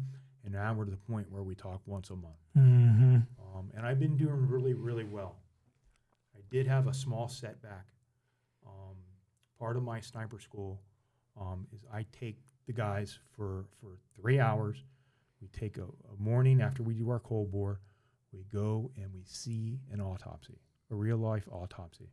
And there you truly understand where the geographic location of where things we need to impact are in the autopsy. And I hadn't been there in years. The doctors, you know, the lady who's the head doctor now was just a regular doctor when I was working cases. We've maintained a good relationship. And I called her and said, hey, I got another sniper school. She goes, bring him in. She loves to teach. And I walk into the back, and they had a lady on the table. And the way the autopsies work is you're naked, and they have a 4x4 post underneath your neck, and your head's back like that. All I saw was myself on the table with a hole in the left side of my chest. Mm-hmm. And it hit me. Mm-hmm. It hit me like a pile of bricks. And I walked out, and I recomposed myself, and I came in, and we finished it, and we went and we did our day, and we had a great day. I get home, and I tell my wife about it, and she goes, you need to call your counselor. And I go, I talked to him in 2 weeks. She goes, no, I'm telling you, you need to call your counselor. She was right. She was 100% right. And he goes, listen, man, he goes, you keep exposing yourself to these situations, and all these memories, you know, are going to keep flooding back. He goes, the memories don't disappear, right? They're always going to be there. He goes, you keep exposing yourself to these situations, and they're always going to come back. And he goes, you handled it excellent. You know, you processed it. You walked away. You took a step back. You took a breath. He goes, great. What we're doing is working. Mm-hmm. You know, so since that, we've had several more police shootings, and every single one, if they'll listen, if they want to hear it from me, I'll preach to them. You know, go talk to somebody. It's not bravado. Yeah, it's you know, and I believe Andy Stump has said this. I like his podcast. Mm-hmm.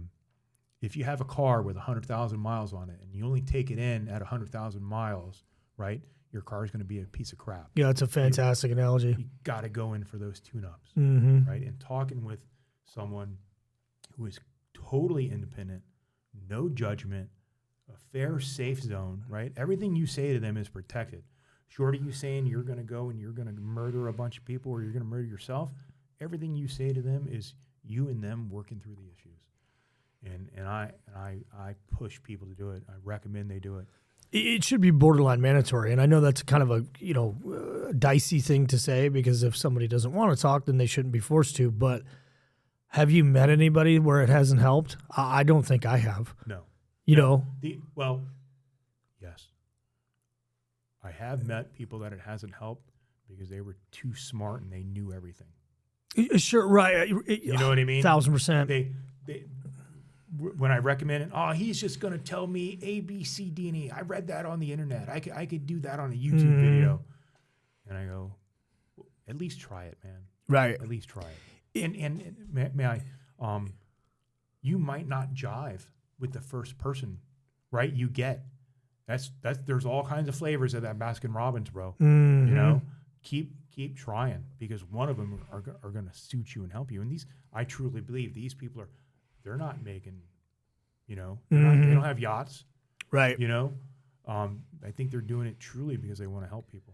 Yeah, for sure. I don't think I know. We grew up in a culture and a time, and hopefully it's starting to dissipate, where just suck it up.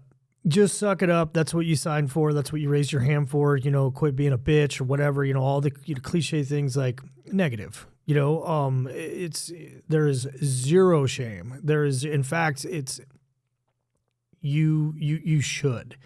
You should, because it's an unprecedented, especially with the amount of times, that you've gone through and experienced it. Like, nobody should shoulder that forever, and at least at its max capacity, right? Like, it's not going to fix it. It's not going to make it go away, but talking will help. It'll lighten that load. It'll take a couple pounds out of your ruck, so to speak. Oh yeah. I'm not a big medicine guy. I think anyone and there's a difference between a psychologist and a psychiatrist, right? Mm-hmm. Psychiatrists have those prescription pads, and man, do they like to use them. Mm-hmm. I'm not. I would recommend to people, or direct people, or beg people to try counseling long before you resort to medicine. I agree. And that's my opinion, my experience. And I just want to make it perfectly clear. I don't know if I articulated this, but in each one of these incidents, I was reacting to the action of the subject, right? And their actions placed me in mortal fear, right? And the actions that I took were solely to defend my life and the lives of the others that I'm sworn to protect. And that's all that this boils down to. Right, wrong, or indifferent, like, that's just the nature of the job. Mm-hmm. And I feel incumbent to say that. I feel that it's important. I try never to come across as some macho chest beating guy. Not at all. Right. These experiences, if sharing these experiences, just like my competition, helps one cop go see a counselor, helps one cop survive, because they don't get gun focused, right? They understand the gun just starts the fight. Now focused where you need the bullets what to stops go, it, yep. Right? Because learn from my mistake earned in blood, Mm-hmm. right? Learn from my blood, and if that helps one cop, then it's worthwhile. Same thing with all the time, all the effort of planning the Florida Law Enforcement Sniper Conference and Competition. If it helps one cop, it's more than worthwhile. Amen, dude. Yeah, amen. It's in coming from you, like I said, I don't say this lightly. I mean, it's